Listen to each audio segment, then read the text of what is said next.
231-500-139, State of Utah versus Kouri Richins. Can I have counsel for the state make their appearance? Good morning, Your Honor. Brad Bloodworth, Lindsay Sherbanak, and Margaret Olson for the state. Thank you. And for the defense? Wendy Lewis, Catherine Nestor, and Alex Ramos for the defendant, who is present. Very good. This is the time set for sentencing. The court plans to proceed as follows. First, I need to address three administrative matters.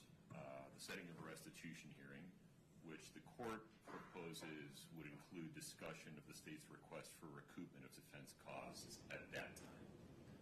The state's request for a continuous protective order and any alleged inaccuracies in the pre-sentence investigation report. Second, I'd like to hear from counsel for the state and from those who wish to present a victim impact statement.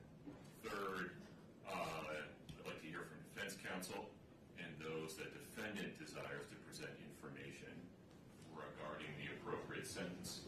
And finally, the court will give Ms. Richins an opportunity to speak if she so chooses. Any objections, Mr. Blower? No, Your Honor. I have one other housekeeping matter, if I may. Please. Your Honor, the defendant previously waived jury as it relates to the domestic violence finding. I cannot recall, reflecting the record, whether or not the court has actually made that finding, and the state would ask the court to do that today if it hasn't. I can't recall whether there was a stipulation about their status as cohabitants made on the record during trial. That's the issue. Right. And I think that it doesn't impact the decisions today. It just impacts the record for any future offense that might be committed by this person. that is correct. Right. Well, Your Honor, one thing, it will affect the analysis as it relates to a continuous protection. Oh, understood. No, I understand your position. Yeah. Your Honor, I do believe we put that on the record during the jury instruction conference. Okay. We discussed specifically the cohabitant issue, and you got us to make a statement on the record. Okay. Very good. So, I think there's a stipulation among counsel that the record includes a stipulation of fact recorded for the record that Eric Richens and Kouri Richins were cohabitants under Utah law at all relevant times. Anything further, Mr. Blower? No, Your Honor. Ms. Nestor, Ms. Lewis, any objection to how the court intends to proceed? Yes. Okay. Fair warning to everyone inside the courtroom. As with the time when the verdict was read, everybody in the courtroom deserves our respect while they are in the courtroom. So, there can be no outward reactions to what's said today. This is an emotionally charged situation, reasonably so, but the bottom line is no outward reactions. If you feel overcome with emotion, please look down. Keep your hands folded in your lap. Moreover, to those that might be coming to the podium to make statements today, please make sure you're addressing me, the court, not other people in the courtroom. You're, of course, allowed to reference other people in the courtroom, but speak to me. All right. Let's talk about setting the restitution. What makes sense from the state's perspective?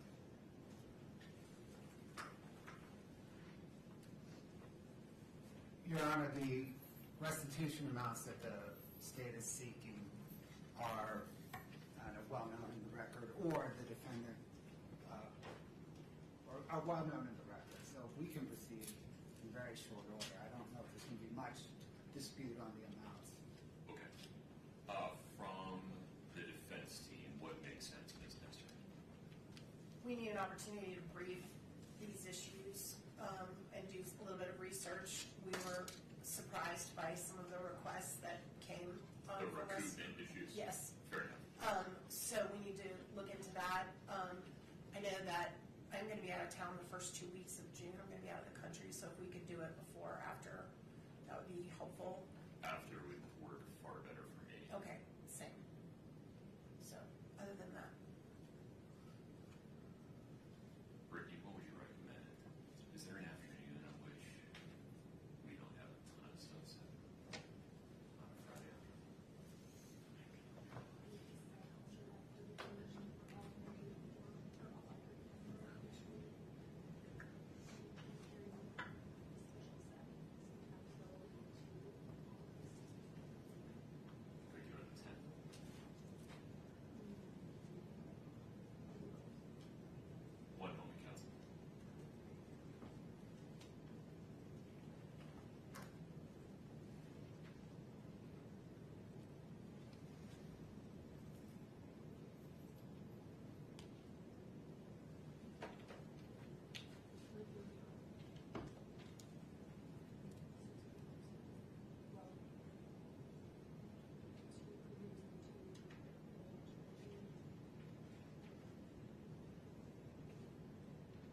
Nestor, the afternoon of July 10th? Ms. Lewis will be out of town, and that is the week we are doing the preliminary hearing in my case in Utah County. Understood. Well, maybe July 31, like you said. July 31 works. That work for the state? What time, Your Honor? That'll work, Your Honor. All right. We'll say 1:30 p.m. on July 31. Ms. Nestor, would you like to appear in person or by WebEx then? In person, Your Honor. All right. We'll set a restitution hearing to include discussion of the state's arguments regarding recoupment as made in their sentencing memorandum on July 31, 1:30 p.m. in person. Okay, anything further on that, Mr. Blood? No, Your Honor. Ms. Nestor? No, sir. All right. Mr. Blood, the state's request for a continuous protective order. I looked hard at this. Let me relate some of my concerns and then have you respond to them, and then we can go from there. I looked at this cases cited by the state, I looked at the statute, considered the absurdity doctrine. It seems to me that the legislature has adopted a policy where a convicted person's First Amendment rights are reasonably restricted in domestic violence cases to prevent the survivor of domestic violence from being re-victimized by contact, either direct or indirect, by the convicted perpetrator. And it seems that the legislature has recognized that a survivor of domestic violence can be re-victimized by the perpetrator contacting their family members or other household members. The statute contemplates that. But here, or in a situation like this, where the Domestic Violence Act does not have a survivor, rather it has a decedent, it seems from the face of the statute and other statutes involving criminal actions causing death that the legislature has reverted to the First Amendment being the baseline, and also that there are other remedies available to the family members of that decedent, such as stalking injunctions, if they are receiving contact that constitutes a course of conduct that would cause an objectively reasonable person to suffer emotional distress. Moreover, the juvenile court has tremendous authority to determine whether and how much, if any, contact a parent in this situation should have with the children of the decedent. I'm not sure that I have the authority to enter a continuous protective order in this case. I acknowledge this may not be what the legislature intended, that maybe they didn't see around this corner when passing the statute, and I appreciate the state's position that maybe they should take a hard look at it, but the act says what it says today. Respond to that for me. Your Honor, the state questions the court's kind of read of the act, and when the court relates members of the victims, any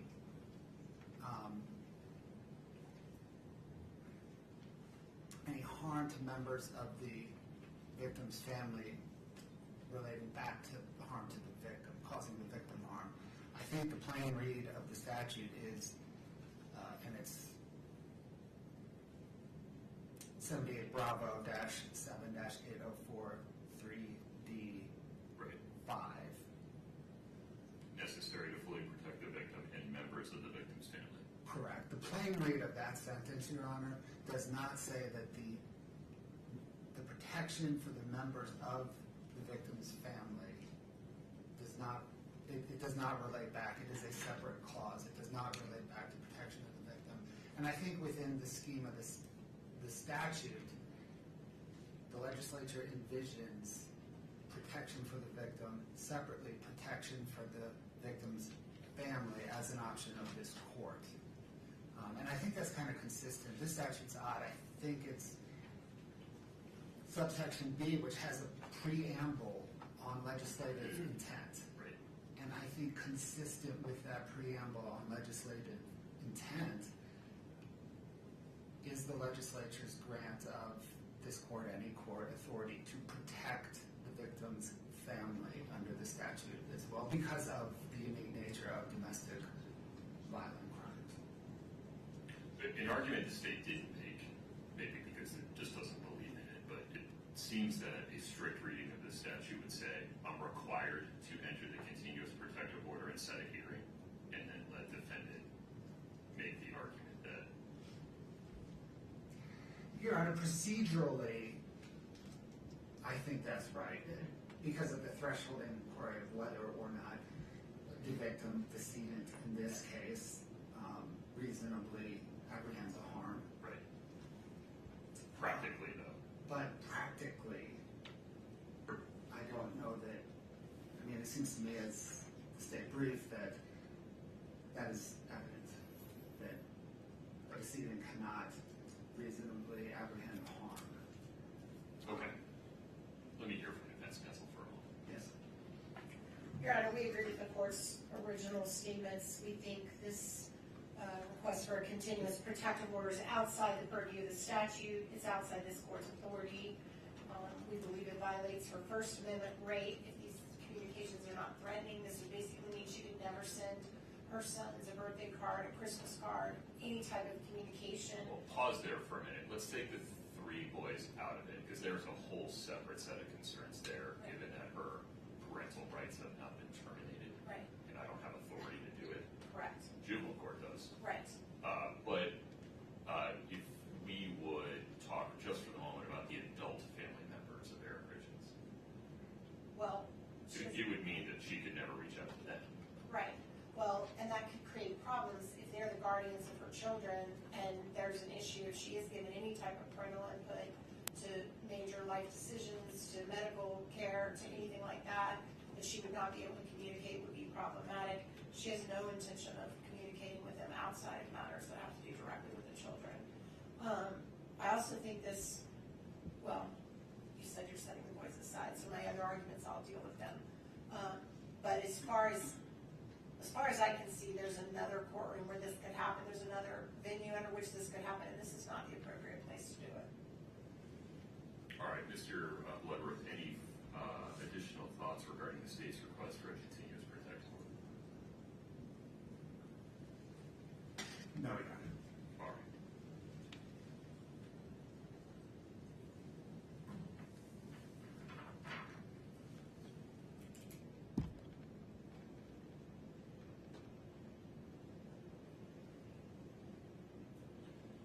All right, in full transparency, I don't like the result, but under this court's reading of Utah Code 78B 7804, subsection 3, the court determines as a matter of law that it cannot issue a continuous protective order in this case because it is evident that the victim of the domestic violence charges, in this case for which Ms. Richens was convicted, cannot possibly have a reasonable fear of future harm or abuse.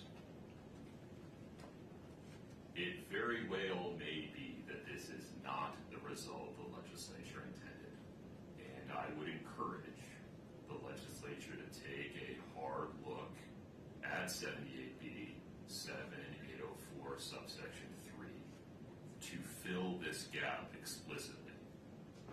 But they haven't done it yet.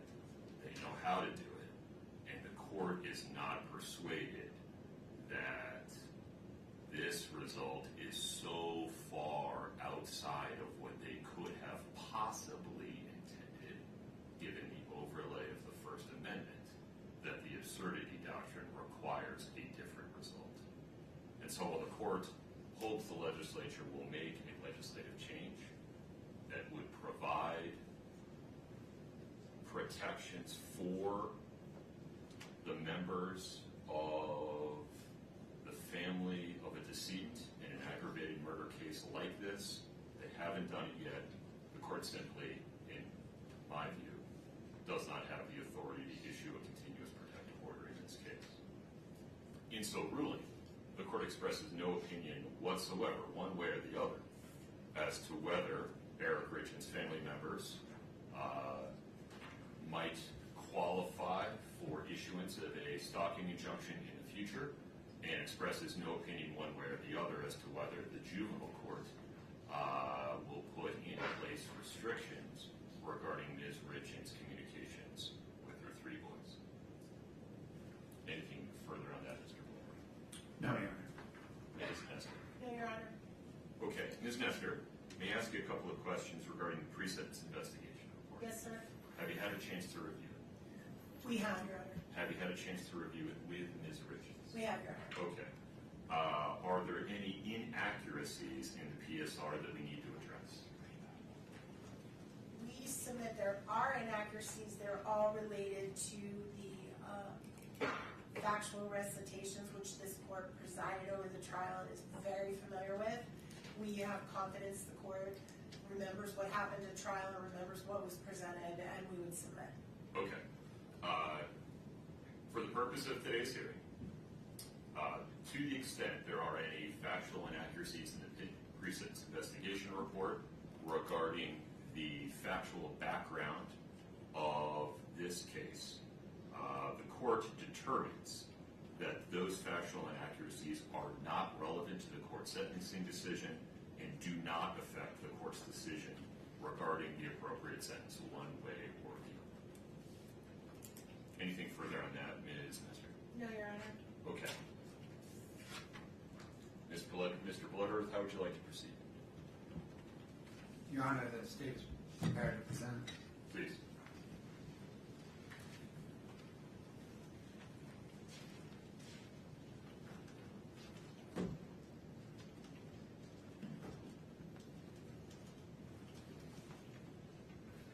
Your Honor, on Valentine's Day 2022, Kouri Richins tried and failed to murder her husband and the father of her 3 young children, Eric Richins.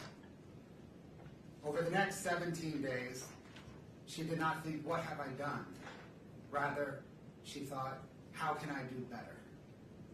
And then she murdered Eric in the presence of their children, using poison and for money. Such a person should never again lurk among the rest of us. Her children should never worry that they may one day encounter her. For these reasons, the reasons set forth in the state's sentencing memorandum, and the boundless reasons the court has learned from presiding over this case, the pending criminal case, and the multiple associated civil cases, the state requests that the court impose a sentence of life in prison without parole on count 1, 5 years to life in prison consecutive to any other sentence on count 2, 1 to 15 years in prison consecutive to any other sentence on counts 3 and 4, and 1 to 5 years in prison consecutive to any other sentence on count 5. Furthermore, the state requests that the court order the defendant to pay restitution to Auto Owners Insurance Company in the amount of $1,017,018 and True Stage Insurance Company in the amount of $352,562.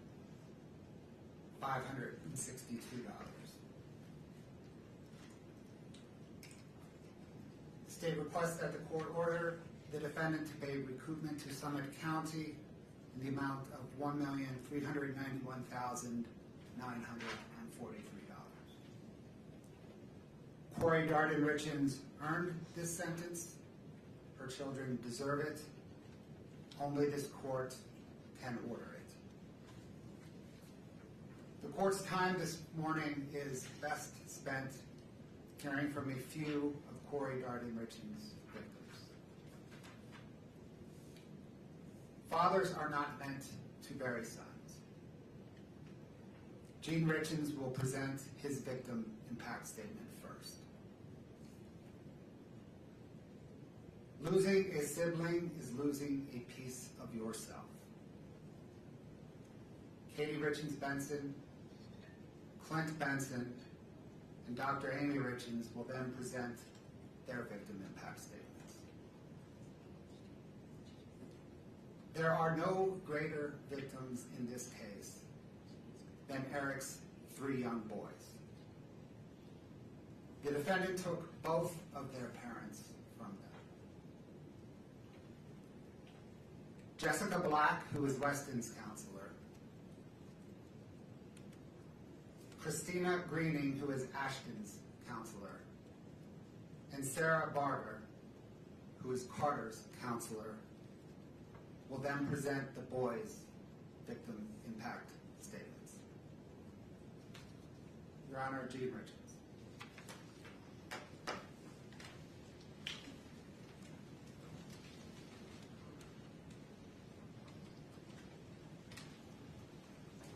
Good morning, sir. Good morning. Please take your time. Thank you. Thank you. Your Honor, my name is Gene Richins. I'm Eric's father. No parent should ever have to bury their child. It's a loss that changes you forever. Eric was taken from us way too soon. And his loss has left a permanent hole in our family that will never be filled, ever. Eric was first and foremost an incredible father. To his 3 boys, Carter, Ashton, and Wes, his sons were his world, and he was theirs also. They didn't just see him as a dad, they saw him as their best friend, their coach, their mentor, their protector. He was present in every part of their lives. Whether it was soccer, baseball, basketball, or any activity that they were involved in. Eric was there coaching, encouraging, and supporting not only his own boys, but every child on the team. Eric didn't just coach sports. He built confidence. He built character and friendships. He gave his time freely because he cared deeply about helping young people grow into strong, kind, and capable individuals. The impact Eric had on these children and families continues even now. On the soccer team that he coached, before every game, the players gathered and called out a cheer. For many teams, it might be something ordinary. But for Eric's team, even 4 years after his death, they still break the huddle with the words, 1, 2, 3, Eric. That simple cheer speaks volumes about a man he was and the lasting imprint that he left upon young lives in this community. He was a light to his sons, to the boys he coached, and to our entire community. A light that was taken far too soon. Eric was only 39 years old. As his father, I miss him every day. I miss our conversations. I miss watching him grow into a man I was so proud of. One of the greatest joys of my life was seeing the kind of father he had become. Eric was patient, loving, dedicated, and fully present in his boys' lives. Watching him raise his sons with such care and devotion was incredibly meaningful to me. Eric was also an amazing brother to 2 sisters, a loving uncle, nephew, cousin, and loyal friend. He was a trusted business partner, a valued colleague, and a respected member of our community. He was generous with his time, his energy, and kindness. He treated people with respect, showed gratitude even for the smallest acts of kindness, and gave freely of himself because that's simply who he was. He worked hard to provide a beautiful life for his family. He gave them a home many would consider a dream. He ensured their needs were met, supported them, cared for them, and treated his wife with love every day. Yet despite everything he gave, his life was taken from him, not by a stranger, but by a person he should have been able to trust the very most in his life. He was betrayed in the most imaginable way possible. His life was taken through calculated, intentional actions motivated by the greed, control, and desire for a different life with someone else. Eric's boys lost a father. I lost my son. His sisters lost their brother. Our family lost a man who represented the very best of what a person can be. The ripple effects of this loss extend far beyond our immediate family. His friends lost someone they trusted and admired. The children he coached lost a mentor, a role model. Our community lost someone who genuinely cared and gave back without expecting anything in return. Eric will never see his boys graduate, get married, or become fathers themselves. He will never again stand on the sidelines cheering them on. He will never offer guidance, encouragement, or love in any way that only a father can. That opportunity was stolen from him and from all of us. Because of the calculated and intentional nature of this crime, I respectfully ask the court to impose a sentence of life without the possibility of parole. This sentence is important to Eric's 3 sons never have to live with the fear that the person responsible for taking their father could ever harm them again, and to ensure she can never harm anyone else ever again. Despite our immense grief, I want to acknowledge and thank those who have worked tirelessly to bring justice for my son.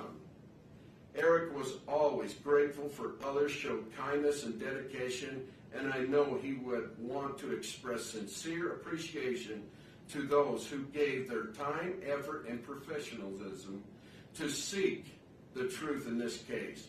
We are deeply thankful to the prosecution team, Margaret, Brad, Lindsay, Fred, Joe, Wendy, Patricia, and the entire staff who supported them for their commitment and their perseverance. We also want to recognize and thank Todd for his dedication and relentless efforts in helping us ensure justice has been served. We are also grateful to Grace Wardis for serving as a spokesperson and an advocate for our family throughout this process. We thank the Summit County Sheriff's Office, Lieutenant Hemingway, Detective O'Driscoll, Detective Hopper, Officer Woody, Officer Gibson, and all the law enforcement personnel who worked on this investigation. We thank the bailiffs who ensured the safety and the order of this courtroom. We thank you, Your Honor, for your patience, professionalism, and stewardship of this process.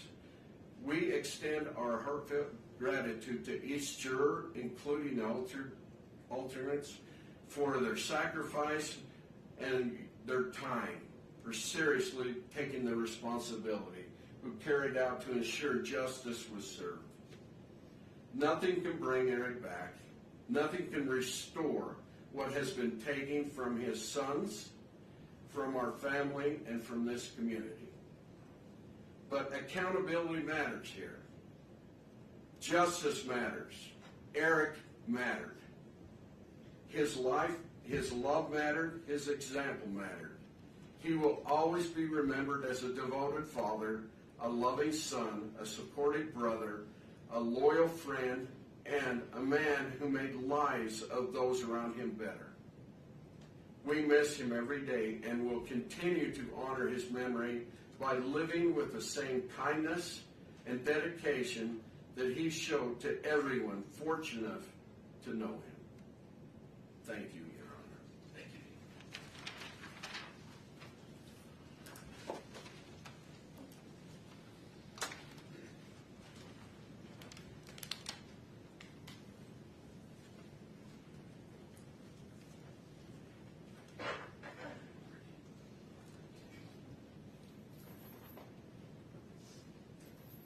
Katie, good morning.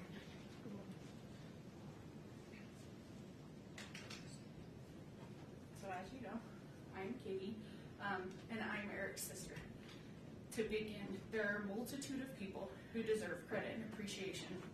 Law enforcement agencies across the state of Utah, the Summit County Prosecutor's Office, the Medical Examiner's Office, expert witnesses who worked hand in hand with law enforcement, Eric's friends, Eric's co-workers, my friends, and my family, our entire team of lawyers and experts in the civil lawsuit. There are far too many people to mention by name, and I suspect if I try to, I will inadvertently leave someone out. But to all of you, please know that this would not be possible without your efforts, your support, and the strength of the community that has stood beside us. Both my family and I are forever grateful to each of you. I am also very grateful to you, Your Honor, to this court for the dignified manner in which it presided over the trial, and to the members of the jury for faithfully performing their civic duties. Today is Eric's birthday. I stand before you because he can't. He was taken away from my dad, my sister, his nieces, his friends, our community, and worst of all, from his 3 amazing sons. Sorry. He was taken away from us by a person he should have been able to trust, the person he should have trusted most in the world, his wife. It's impossible to fully describe how devastating Eric's death and Kouri's crimes have been to our family. Nearly every aspect of our lives has been permanently changed, and we have no choice but to live with those changes and with Eric's loss forever. Eric was a phenomenal brother, father, son, nephew, grandson, cousin, friend, and businessman. Eric and I were extremely close. We went through school together and navigated life side by side. Wherever Eric went, I was usually tagged along right behind. In school, Eric's nickname was Richie, and mine was Little Richie, a reflection on how inseparable we were. He wasn't just my brother. He was my constant, my protector, and one of my closest friends. Eric was the kind of father who anticipated his children's needs before they ever had to ask. He made sure they were always having fun, taught them how to be respectful and kind, and was constantly planning for their future. His mind and heart was always on his boys, always. Everything he did was for them. Eric was the very best uncle. He made his nieces, my daughters, feel truly special. He always found ways to have fun with them. He doted on them with love and attention. Eric was an incredible son, always there for my parents, stepping in without hesitation and helping in every way he could, without being asked. The bond he shared with my mom was truly special. We would often joke that the umbilical cord had never really been cut, but in truth, it spoke to the deep, unbreakable love they had for each other. This is who Eric truly was, a man defined by love, integrity, and unwavering devotion to his family. He is none of the things that Kouri tried to portray him as. Those mischaracterizations were nothing more than a vile effort to deflect blame. And those mischaracterizations stand in stark contrast to the reality of the man we all knew and loved. Eric's life and his actions and the profound impact he had on those around him speak for themselves, and they tell a story of goodness, strength, and character that cannot be rewritten or diminished. The saddest part for me in all of this is that I got something with Eric that his sons never did: time. I feel cheated that I only got to spend a few decades with my brother, but I should feel lucky in comparison. As Eric's eldest son told me shortly after his dad's death, he and his brothers did not even get 10 years with their dad. It is devastating that Eric is not here to coach them, to work the family ranch with them, to teach them how to drive, to attend their high school graduation, to send them off to college, to see them get married, or to celebrate the birth of his future grandchildren. His 3 sons are going to grow up and live nearly their entire lives without their dad.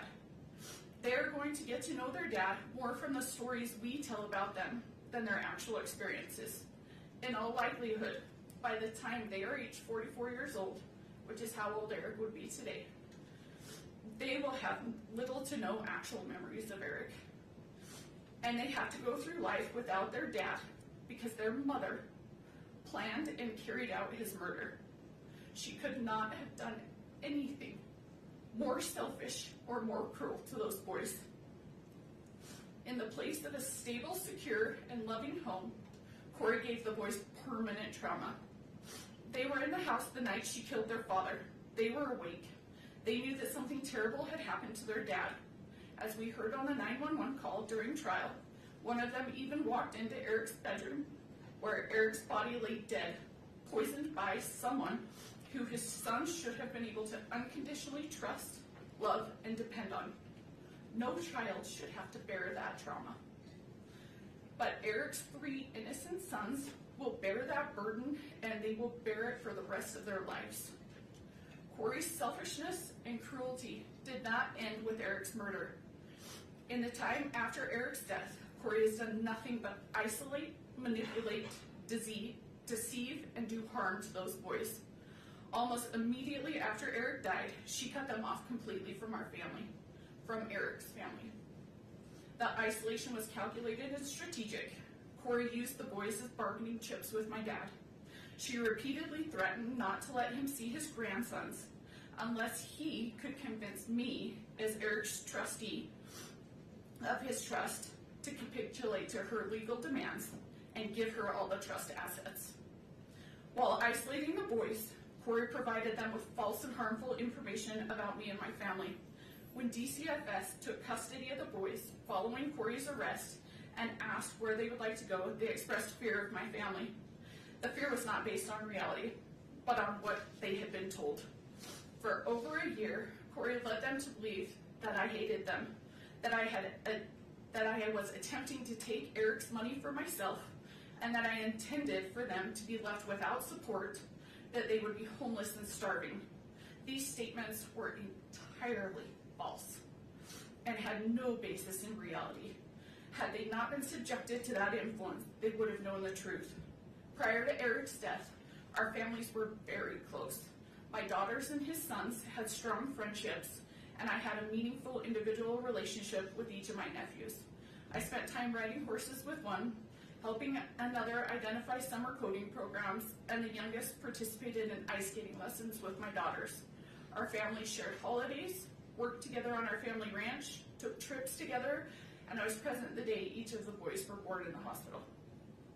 The boys have expressed their confusion about these circumstances. They have stated that prior to their father's passing, both Eric and Kouri frequently told them if anything were to happen, they should go with me, that I would care for them and support them. Following Eric's death, however, those messages changed. After Eric passed away, Kouri prevented all contact between our family and the boys. She prohibited communication and continued to provide them false information about us. When we were finally able to see the boys again, approximately 15 months after Eric's death, the boys hardly recognized the relationship we had.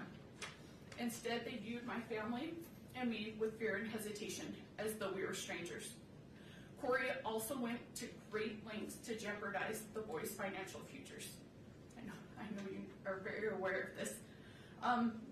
Among other things, she drained the personal bank accounts that Eric had set up for his boys as college funds. She allowed the boys' Social Security survivor benefits to be funneled to individuals who were not taking care of the boys. And she sued me in my role as Eric's trustee and personal representative, not once, not twice, but 3 separate times. The goal of her lawsuits is singular. She wants all of Eric's assets for herself. Despite her lies and fanciful public portrayal, she knows that none of Eric's assets are going to me, my dad, or my sister. In fact, she knows exactly where Eric wanted everything to go, and that is to his boys. And yet, for 4 years, she has aggressively tried to take their inheritance from them. Even now, despite erroneous debt, a murder conviction, and a string of pending felony financial charges, Kouri's civil lawsuits live on. Those lawsuits have been emotionally grueling, all-consuming, and unimaginably expensive. And tragically, every dollar on those suits is a dollar that Eric's boys will not get. Of course, Kouri can't have other people or the public thinking that she's trying to take away her children's inheritance. So for the past 4 years, both in court and in the media, she has demonized and vilified me. She has hurled wild accusations in my direction, including that I hacked her bank accounts, forged her bank statements, paid off witnesses, unduly pressured law enforcement into investigating her, and quietly pulled the Summit County prosecutor's strings. It is despicable that for doing nothing more than trying to honor Eric's wishes, Kouri has cast me as the evildoer here. Just as bad, honoring Eric's wishes has landed my sister and myself, and unbelievably, my 2 daughters in Kouri's crosshairs. One of Eric's sons recently told me that Kouri used to say, "I will get them one day." Apparently, she was talking about me, my sister, and my daughters. Her infamous walk the dog letter, the part the jury did not hear, confirms her desire to harm me. In it, she talks at length about her plans to get at Amy and me, including by targeting my daughters, both of whom are under the age of 10. It takes a sick mind to target children. The mere thought that someone who has so little regard for human life or decency might one day walk free is horrifying. I worry about the safety of Eric's boys, my daughters, my sister, and myself. There is nothing Kouri will not do, and no one she will not hurt, to achieve her own selfish ends. I am not the only one that is afraid. There are 3 little boys who, instead of fearing those who love and adore them, as Kouri would prefer, worry constantly that Kouri might show up one day and take them away. Eric's sons deserve so much better. They are not bargaining chips. They are not cash cows. They are not props for some twisted children's book about grief and loss. And yet that is what they've been reduced to by Kouri. To my unending sadness and horror, Eric himself understood all too well the danger she posed to his children and to his family. When Eric told me he had changed his estate planning and appointed me as his trustee and personal representative, I begged him to end the marriage and go his separate way. By that point, he had already consulted with a divorce attorney and was deeply afraid that he might not be awarded sole custody of his children. He made the heartbreaking decision to stay because he could not accept the risk of what might happen to his sons if Kouri had equal custody. He told me he would live his life through hell every single day of his life until his youngest was 18, because he believed Kouri was the most evil person he had ever met. He knew that his sons did not like her. He told me as much many times. He knew that they would prefer to be far away from her, but he also knew that divorce carried significant risks. And he said he could never allow his children to spend half of their time alone with her, because he was certain they would be exposed to harm and things no child should ever experience. He made it clear that in his mind, if Kouri were given equal custody, his children would be in the care of someone he believed to be deeply dangerous. He feared the people they could be exposed to and the damage that could be done. At the same time, he spoke with deep love and admiration for his boys. He told me that they were the most amazing boys in the world, and that none of this was their choice and none of it was their fault, and that he would do everything in his power to protect them for as long as he possibly could.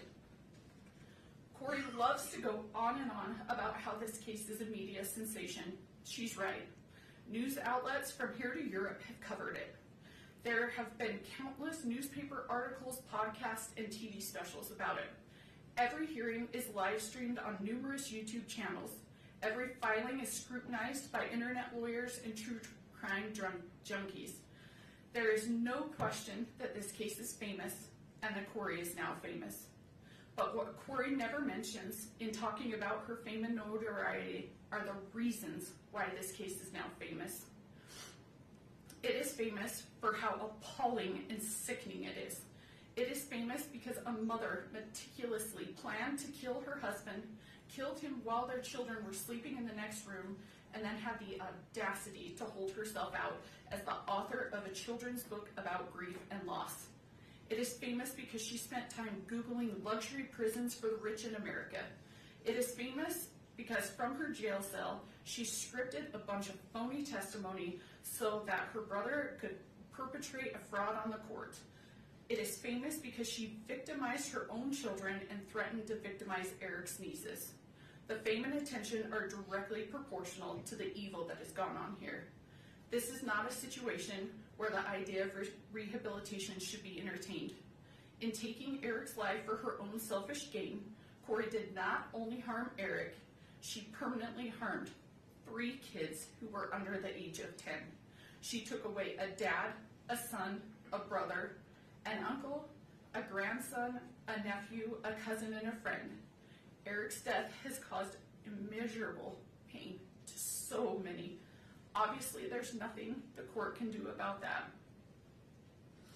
And you cannot bring him back. But what you can do is give Kouri's victims at least some measure of closure. To that end, I ask that the court impose a sentence that ensures Kouri never has the opportunity to harm Eric's children or our family again. Please do not let my brother's life be worth nothing more than a 25-year punishment. Please do not leave those boys to wonder whether Kouri might track them or their children down in the future. Please do not create a possibility for Kouri to endanger Eric's boys, my daughters, my family, or anyone else ever again. Please sentence Kouri to a life in prison without the possibility of parole. Thank you. Thank you, Kate.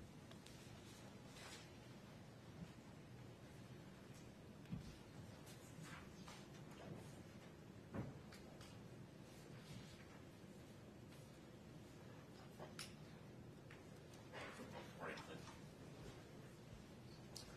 Hello, Your Honor. My name is Clint Benson.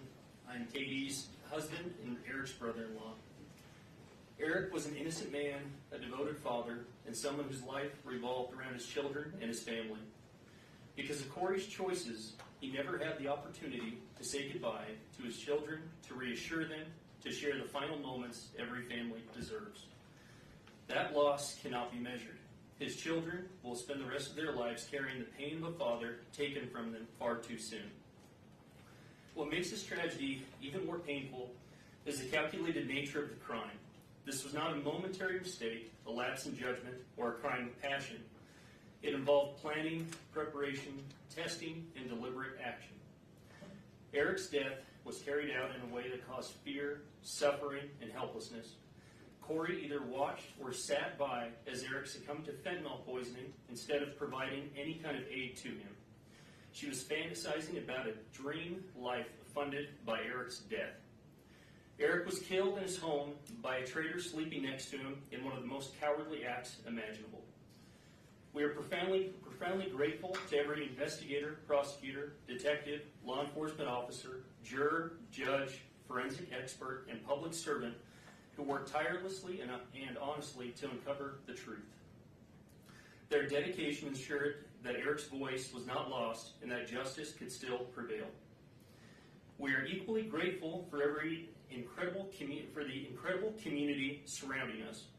This community has shown unwavering support and has been there for Eric's boys without judgment and through some of the most difficult times imaginable. The boys are succeeding and thriving because of the people around them who continue to provide support and look out for their safety. Going through every aspect of this murder easily led to a dark place while fighting against an individual focused on only chaos and vengeance. However, the people surrounding us, including the sheriff's officers, principals, teachers, school staff, coaches, counselors, neighbors, and church members, created an unbreakable force for what is good, just, and right. No sentence can bring Eric back. No outcome will erase the suffering caused by these actions. But accountability matters, truth matters, and justice matters.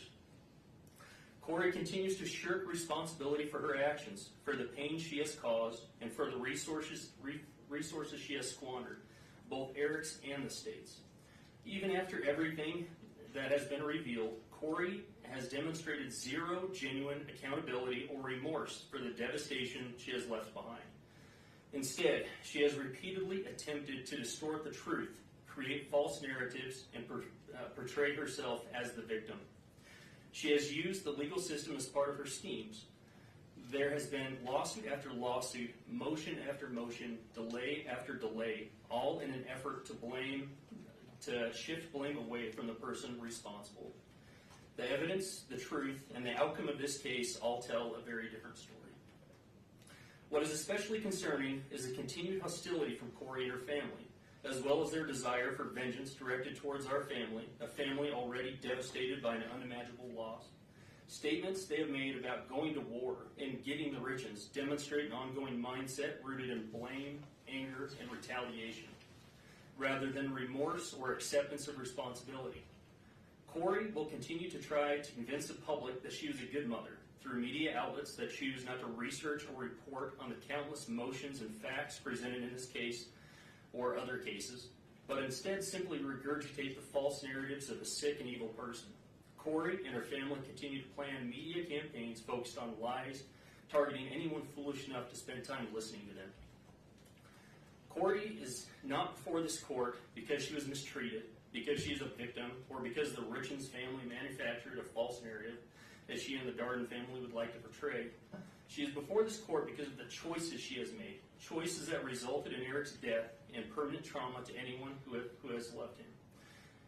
Kouri chose pride, seeking to project an image of success.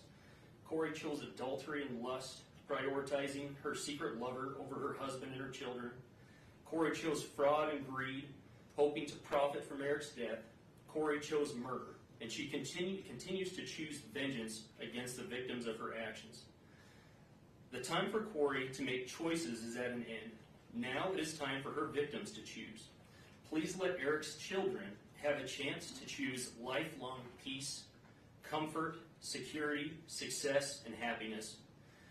I ask this court to impose a sentence of life without parole, a sentence that truly reflects the gravity of this crime, the irreversible harm caused to our family, and the calculated choices that led to Eric's death.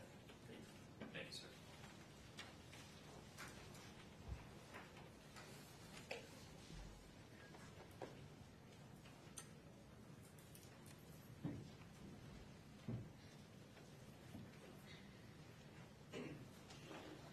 Andy, good morning. Good morning. Honorable Judge Mrazek, my name is Amy Richens. I'm Eric Richens' sister.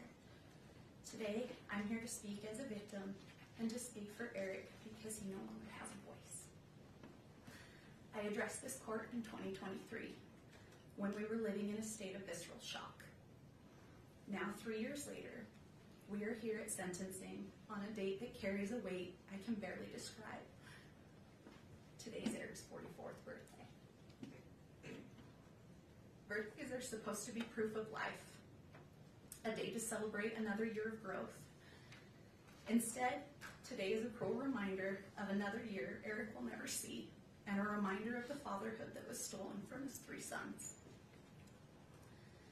Before I talk about what this crime has done, I need you to know who Eric was. Not as a headline, but as a person. Over the course of this trial, so many people described Eric in strikingly similar ways. They called him outgoing, confident, funny, competitive, dependable, driven, and fiercely loyal. He was a leader, a hard worker, a rancher, a businessman, a coach, a best friend, a brother, a son. But more than anything, people described him as a phenomenal father. Eric had 3 sons, and he coached many of their sports teams. He was the kind of dad who showed up, not just for his own children, but for everyone around them. Sometimes I think about all the children who lost him too, the kids he coached, mentored, and believed in. I cannot imagine the confusion and heartbreak they felt when someone who had become such a steady and trusted part of their lives was suddenly gone. Eric was a real person, a deeply loved person, and the loss of him echoes through every life he touched. On my 16th birthday, I was sitting in my 10th grade English class when I got a text from Eric that said, "Come outside." I walked out, and there was Eric, standing with flowers and that mischievous grin we all knew. I asked what he was doing, and he just said, "Let's go. We've got to get a little mud on your tires." I had just bought my first truck, a used Ford F-150. Eric took me up into the mountains, and we took that truck off-roading for the first time. It was exhilarating and terrifying, but I felt safe because he was there. That was Eric. He made life bigger. He made people feel brave, and he protected the people he loved. That is the brother I lost, and that is the father his boys lost. In 2023, I told this court that I was tormented by the sequence of events of that night. Today, that torment has not faded. I still wonder when Eric realized he was in mortal danger. I wonder what Kouri said to him in his last moments. I'm still haunted by the question, did his boys hear their father's final struggle? If Eric had died of an illness, we would have cared for him. If it were an accident, there would have been kindness. But there is no comfort here. In his last moments, after being intentionally poisoned, my brother was faced with the ultimate betrayal. Eric's sons were 9, 7, and 5 when their world was shattered. They are now 13, 11, and 9. These are the years when a boy learns how to be a man by watching his father. What makes this crime uniquely heinous is that their grief will never pass. It will reinvent itself at every milestone. This crime didn't just happen once. It happens every single morning when those boys wake up and realize their father is still gone. They did not just lose their father, they lost the life they knew. Eric's death didn't end the harm. It began a grinding process of re-traumatization. Early in this process, I remember being told this case would be a marathon, not a sprint. We did not understand how every hearing, filing, delay, and public narrative would reopen wounds all over again. As if losing Eric was not painful enough, our family was then forced to grieve under public scrutiny. After the publication of the grief book, our family became the subject of public narratives, attacks, and speculation. At one point, I received a message sent from a burner phone that said, "You think you're funny?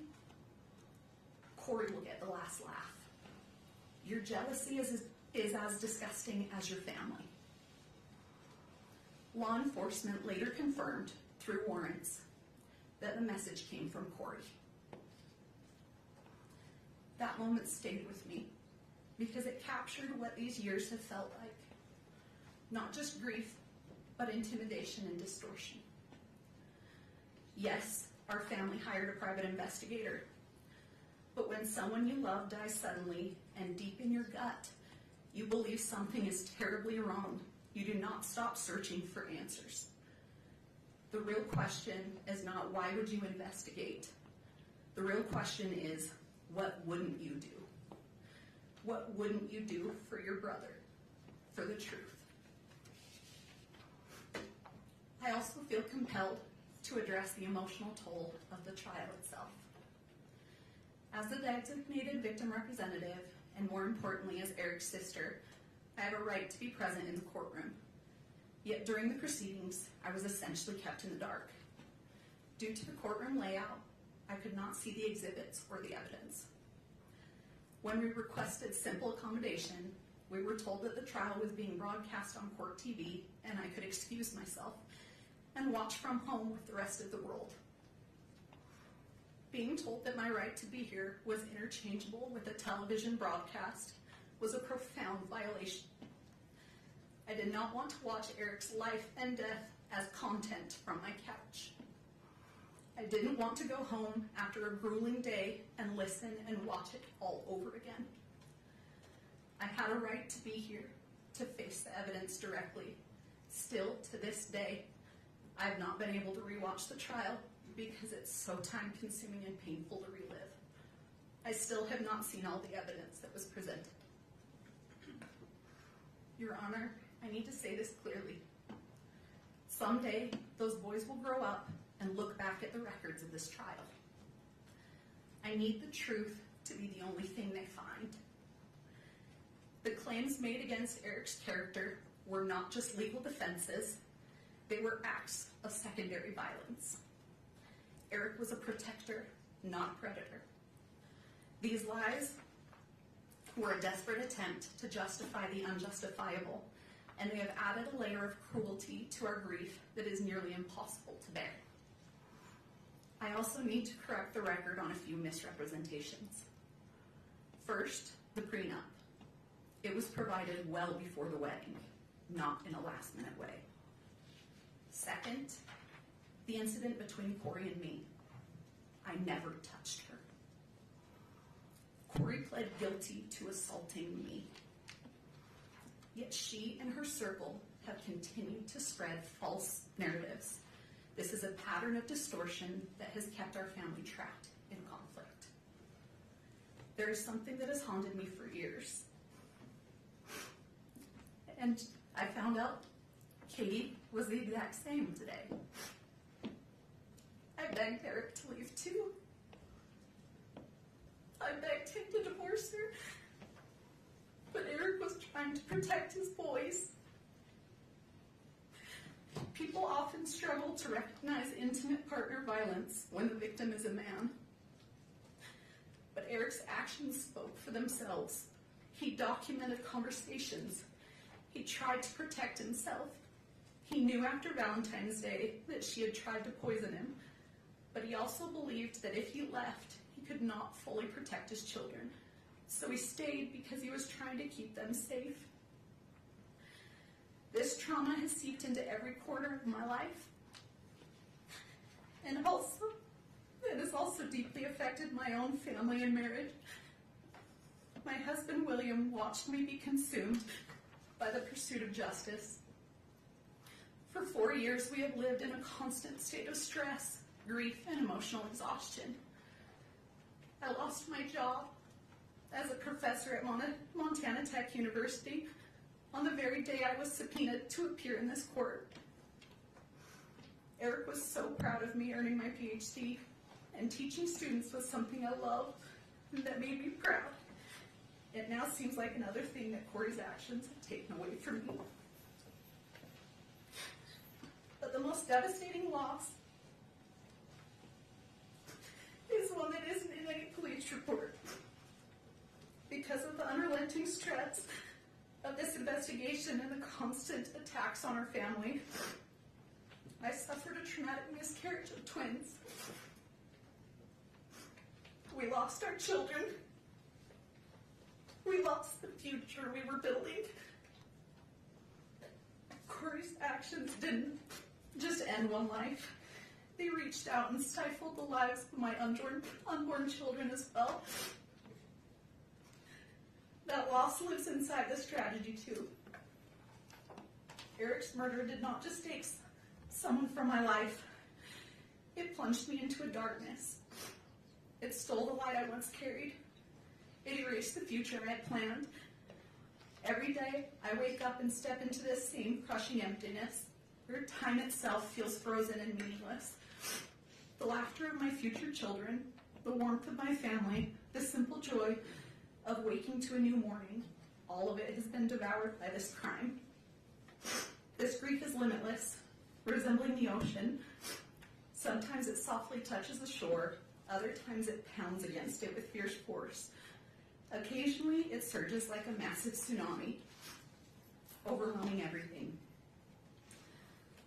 These changes can occur suddenly, and like the ocean, it cannot be controlled. I didn't just lose my brother. I lost my sister-in-law. I lost someone I considered my friend. We had good times together. That loss is so complicated now, Your Honor, because it forces you to grieve someone who is still alive while facing the horror of what they have done. It is grief that doesn't resolve. It just sits there heavy every day. This crime has fractured our family in ways outsiders cannot understand. One of the most painful realities is that my husband and I do not get to see our nephews. This tragedy has created a wall of trauma between us, and that feels impossible to climb. Because of this crime, we are no longer present in those boys' lives the way Eric would have wanted. In 2023, I told this court I never knew evil like this existed. Everything I have witnessed since has confirmed that. Kouri did not just kill Eric, she attempted to kill the spirit of everyone who loved him. She lied to his children, she lied to the world, and has shown no remorse while dancing on his grave for profit. Your Honor, a parole-eligible sentence is not a conclusion. It is a reoccurring nightmare. It guarantees that every few years, Eric's sons will be notified that their father's murderer is seeking freedom. It forces them to relive the trauma repeatedly for decades. Eric died trying to be his children's shield. He can no longer protect them, so now the responsibility falls to this court. I ask you to provide these boys with the finality and safety they deserve. I ask you to ensure that the noise of Kouri Richins never enters their lives again. For the years of suffering we've endured, for the children who will grow up without their father, and for the life she stole from Eric and the peace she stole from us, I respectfully ask that you sentence Kouri Richins to life without the possibility of parole. Happy birthday, Rico. Thank you.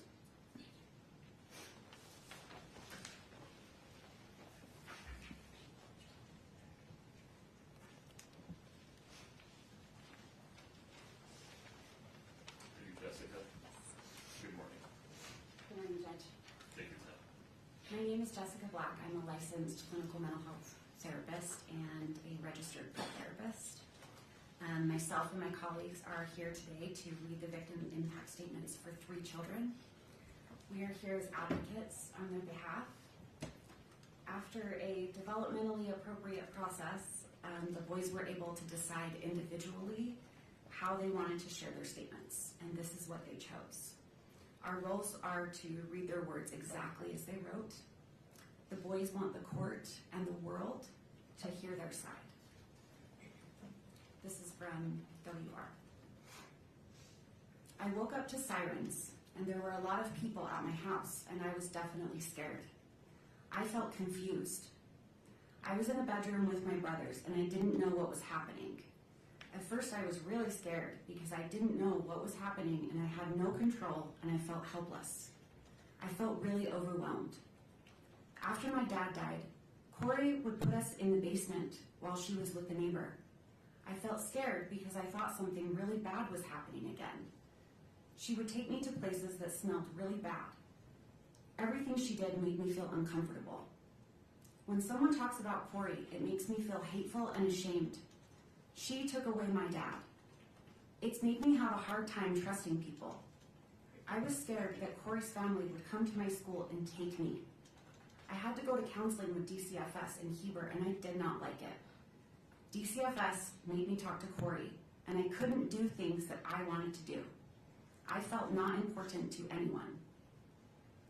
I feel a lot better about myself now than I did with Kouri. I can't ever see my dad again. I want her to go to prison forever. If she got out, I would be so scared, really mad, and I wouldn't want to go with her anywhere. I'm worried that she would take me away from Katie and Clint. Once she is gone, I will feel happy, and I will feel safer and relaxed, and trust people more. Thank you.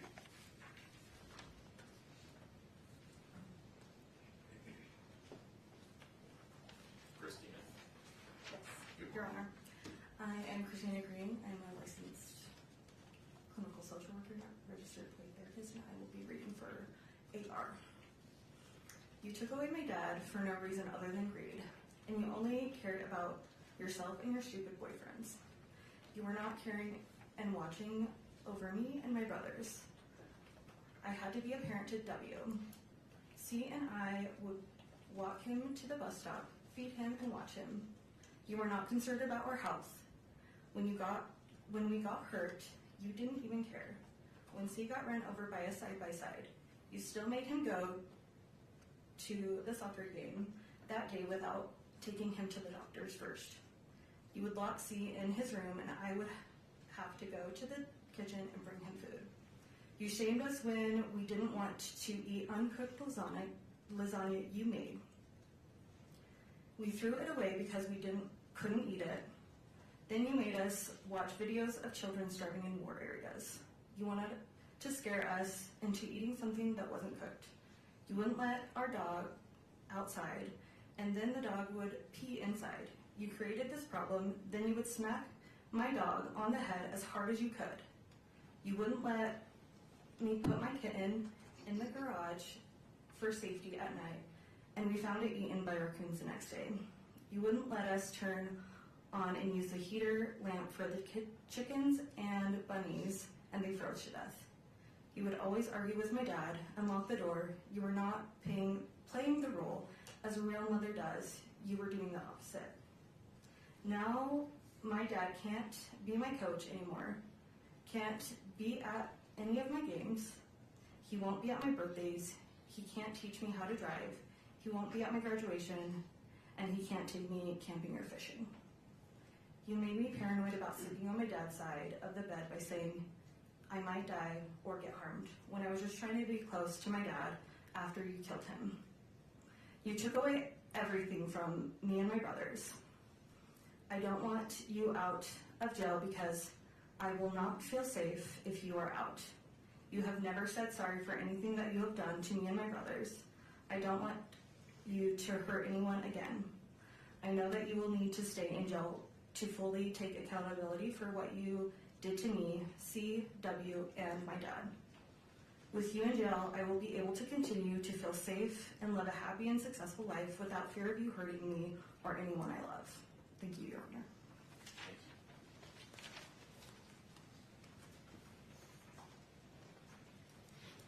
Sarah. Yes, my name is Sarah. I'm a licensed clinical social worker and registered play therapist, and I'm going to read the victim impact statement for CR. My name and age now, my name and age I was at the time of the crime. CR, age 12, now 13. I was 9 when my dad was murdered. What I would like to see happen if the perpetrator is convicted of the crime, I would like to see Kouri get a life sentence. My thoughts regarding an appropriate sentence for the person who is accused of this crime and if they are found guilty. I think Kouri should get a life sentence because what she did is very sick, because it had no reason to happen and it impacted a bunch of people, including me. These are some reasons why I think she should have a life sentence. The information I feel is important for the judge to be aware of in sentencing. I think the judge should know that my dad was a good person and very thoughtful and kind and helped whoever needed help. He was always taking the extra mile to help people. My physical injuries as a result of this crime are as follows. I was sleeping and then I went to get a drink of water, then went back to bed. And when I woke up shaking and Bailey called the ambulance and they came and I couldn't talk for a while, I think Kouri had something to do with it because she didn't call the ambulance. She called Bailey and Bailey called the ambulance. At the ER, Kouri resisted to have my blood drawn, and kids who usually have this kind of seizure is when they are a few months old to a year old. I learned later that Kouri bought more fentanyl and had it in the house when this happened. I think this is what happened. She did what she did to my dad in the living room. My experienced emotional injury because of this crime is described as follows. Sad. I feel mad that I have to feel sad. I went from being scared for my life to feeling really good. I was scared for my life because I didn't eat that much. Kouri was always drunk or gone. I was always locked in my room. I can't remember, but I am pretty sure the lock was on the outside. Kouri threatened she would kill my lizard because we didn't want to watch some weird show with her. All of our chickens died because there was no food or water. My rabbit died because we didn't have food or water. The goats almost starved to death because she bought moldy hay and she didn't water them. Nothing ever got fed or watered. It didn't feel good to worry about my animals. I felt like I had to take care of my siblings. Ash mostly took care of me though because I was locked in my room. Ash would bring me food. Kouri would lock me up if I told her she was drunk. This happened pretty much daily. I feel angry that she locked me in my room. I am angry almost all my animals died. I am angry she threatened to kill them. I am angry she killed my dad. I started to feel really good when I moved into a safe place. It was safe because the people around me were safe, Katie and Clint. I felt safe at Jake and Shalina because I wasn't with Kouri anymore. Counseling. I feel annoyed that I have to go to counseling and tell the story about what happened 55 million times. I feel better now because I know it's to help me. I would like to not have to go to counseling. I would like to have to not worry about anything after this trial is over. I want the judge to know I hope Kouri gets convicted to a life sentence. Kouri is always drunk. I want the judge to know my dad was a good person and I miss my dad. I miss my dad, but I do not miss how my life used to be. I don't miss Kouri, I will tell you that. Thank you. Thank you.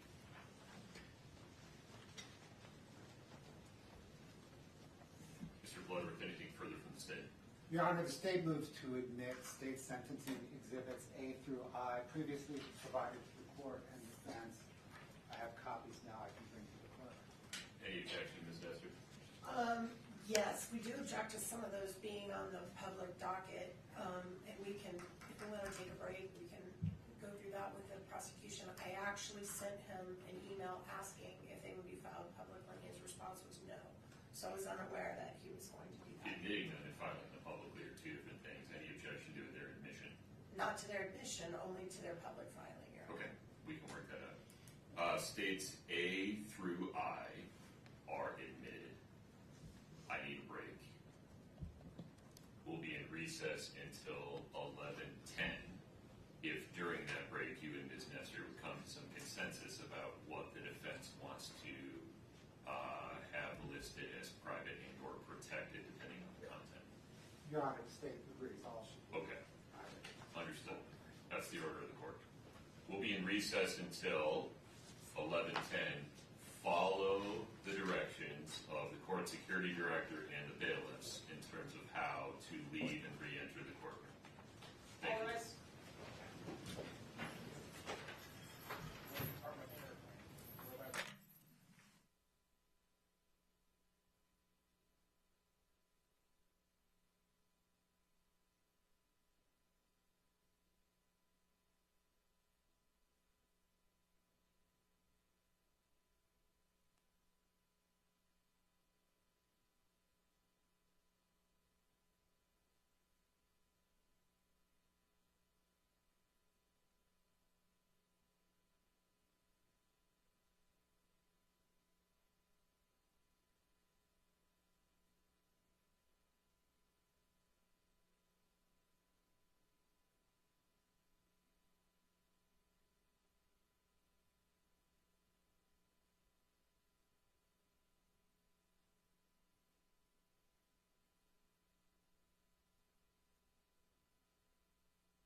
proceed. Thank you.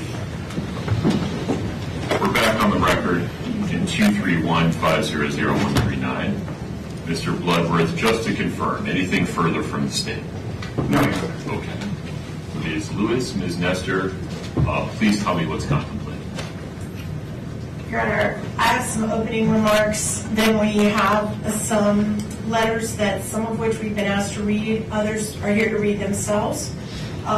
Due to the excessive publicity, several of the people have asked that only you and the prosecutor know their names, but then we not say their names, and so I'm going to provide you with each letter as we go that has their actual names on it. All of them are willing to confirm with you privately that they've written these letters as officers of the court. We assure you they have, but they did not want to appear on camera. That's fine. And then, after we do a set of the letters, Mr. Ramos has some very brief remarks, and then we're going to put on 3 more. Then Ms. Lewis will close out remarks, and then Ms. Richens will do her allocation at the very end. Understood. If that's sufficient. Please. Thank you.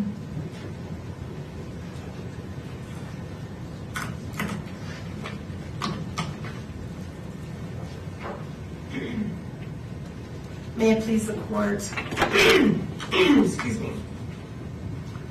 We began this journey when Kouri Richins stood before this court, stood before your honor, and entered a plea of not guilty. And now, after being convicted by a jury, she stands before you again. And on this day, she will tell you again that she did not do what she has been convicted of doing. And that is her right under the law.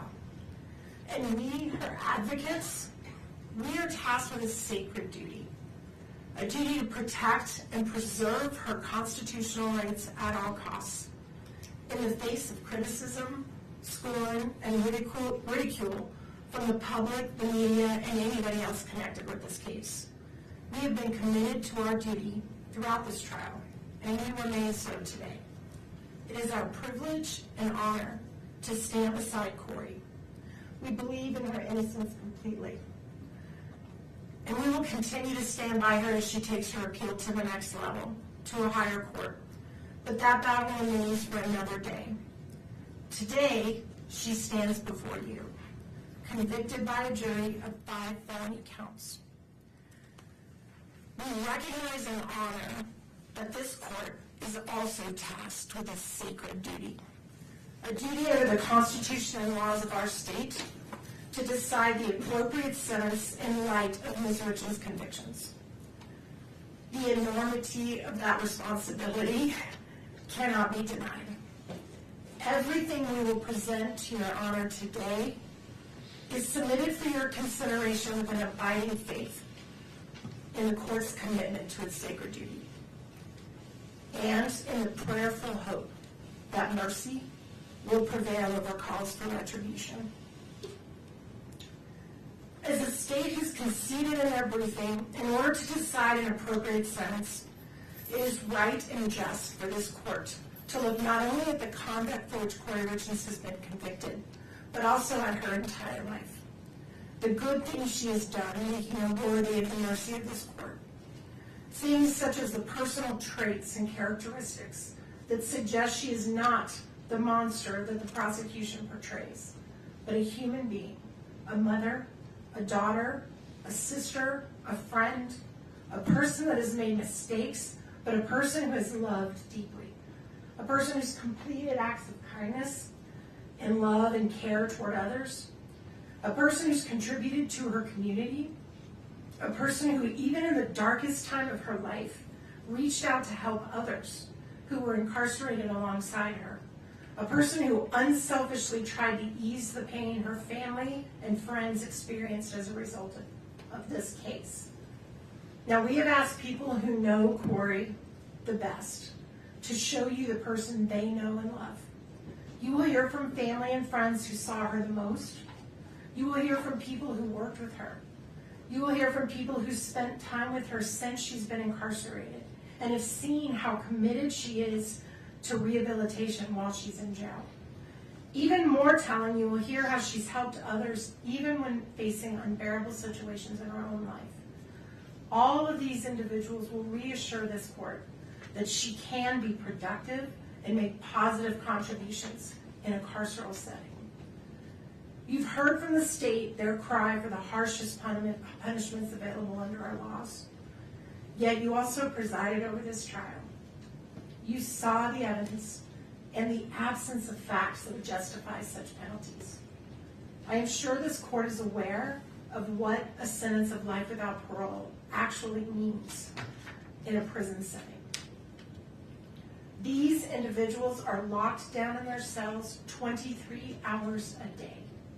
They are not provided with the opportunity to participate in programming, seek education, work at jobs in the prison. For all intents and purposes, they are treated as death row inmates. They are denied in-person visitation. They are stripped of any sense of community or humanity. They have no hope of any future reunification with the people they love. Out of the thousands and thousands of cases that go through our criminal justice system, less than 100 individuals have been determined to be worthy of a sentence of life without parole. And that is because judges throughout this state understand that such a sentence presumes that an individual is wholly incapable of redemption or rehabilitation and should be punished in the worst way imaginable until they die alone in a cage. And Ms. Lewis will talk more about that later. But in the meantime, you're also going to hear from 3 people who've never met Kouri Richins. They know nothing about her case, but they know about what life without parole means. You are going to hear from a mother whose son was murdered, and how many years ago she was in the position that the Richens family is in now. You will hear about her journey to forgiveness, and how after many years she came to regret seeking the penalty of life without parole for her son's killer. You will hear from a woman who understands how Kouri's boys feel. Her father killed her mother and was sentenced to prison. You will hear how she learned to forgive her father and how she's enriched her life through finding her way into a relationship with him again. And you will hear from a former prosecutor, someone who sat right where Mr. Bloodworth sits now, and how he personally witnessed the rehabilitation and tragic end of an individual he put behind bars for life. All of these perspectives are important because they remind us and the court that the recognition of the precious gift of life takes many forms and can change over time. They remind us that the decisions made by this court today can reflect our own humanity and inspire us all to have hope and believe in forgiveness. Finally, Your Honor, you're going to hear from Ms. Richens herself. Her allocation is unusually long. She has worked very hard on it. We ask the court to allow her to take about 30 minutes or so to read her words aloud.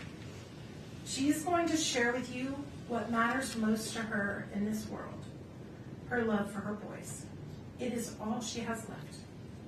Everything else she has ever held dear in her life has been stripped from her. It is her hope that in openly and honestly sharing her love and hopes and dreams for her boys with you, that you will see what it is inside of her that is worth saving, that is worthy of mercy, and that is filled with hope, humanity, and love. So with the court's indulgence, we'd like to read aloud some letters that have been provided to us. As I discussed, some have asked us to read it and only share the names with you in the prosecution. Some are here to read them themselves. And we are grateful to the court's indulgence to listen. And we're going to start with a letter from Kouri's mother, and Ms. Lewis is going to read that letter. And I have a copy of it that I'm going to provide so the court can read along if you like. And I also have copies for the prosecution as we go. And we will add this to the information as part of the record. Thank you, Your Honor. Not public. Understood. Yes. Thank you. Thank you, Your Honor.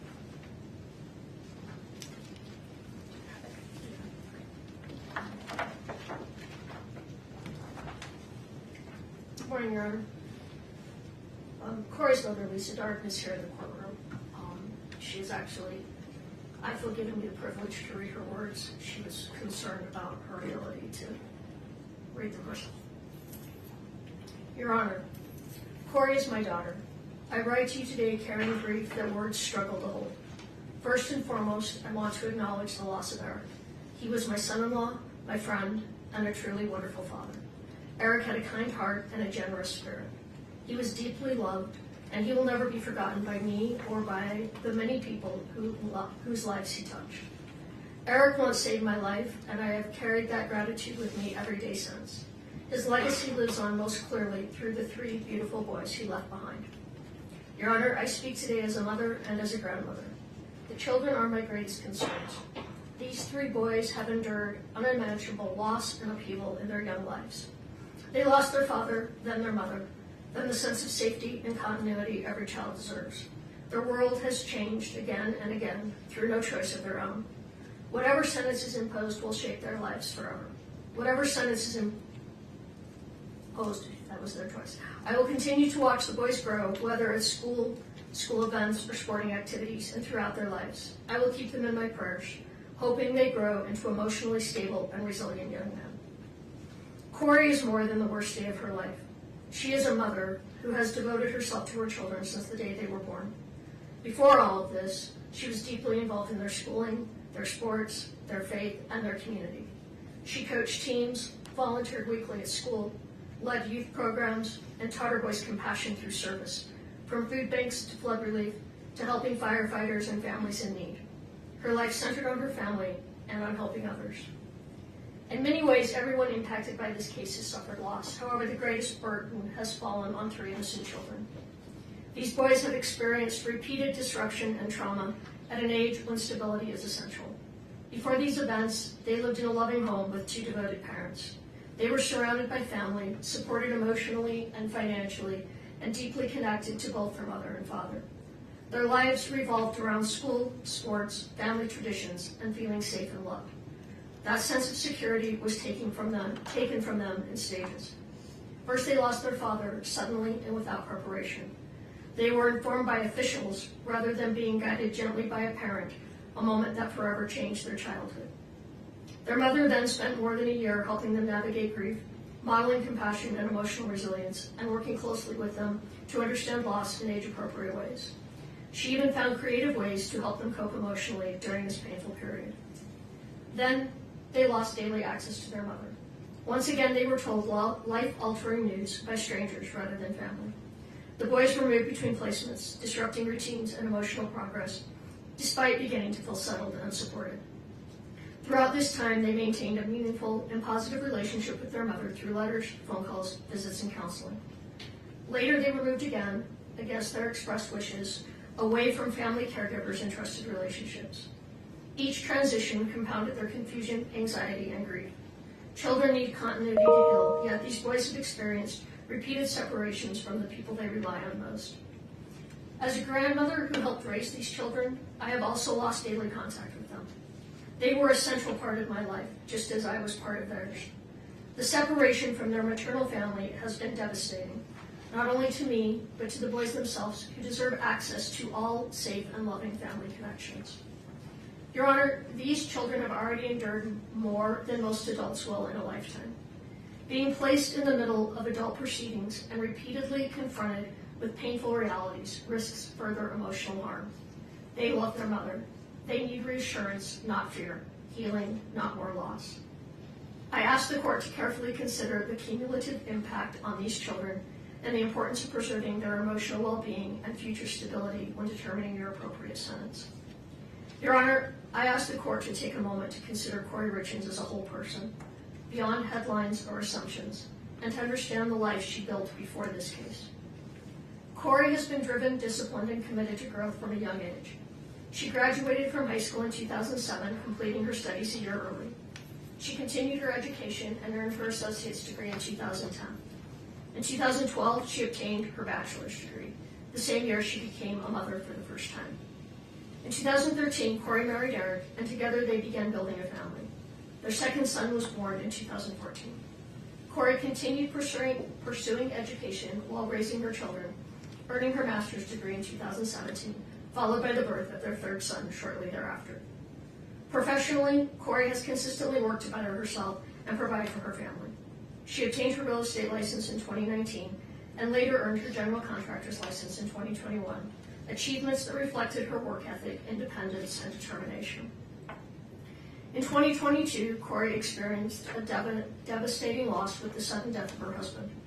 Despite profound grief, she sought constructive ways to cope and help others, publishing a children's book in 2023 focused on helping children process loss. After her arrest in 2023, Kouri did not retreat from self-improvement. While incarcerated, she earned her paralegal certificate in 2025.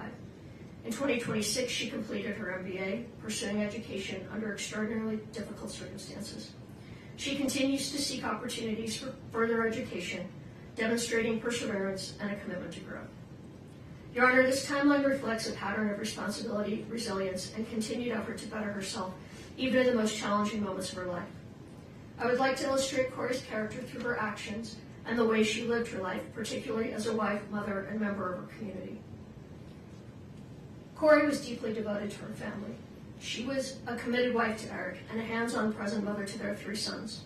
Their marriage was built on partnership and mutual support.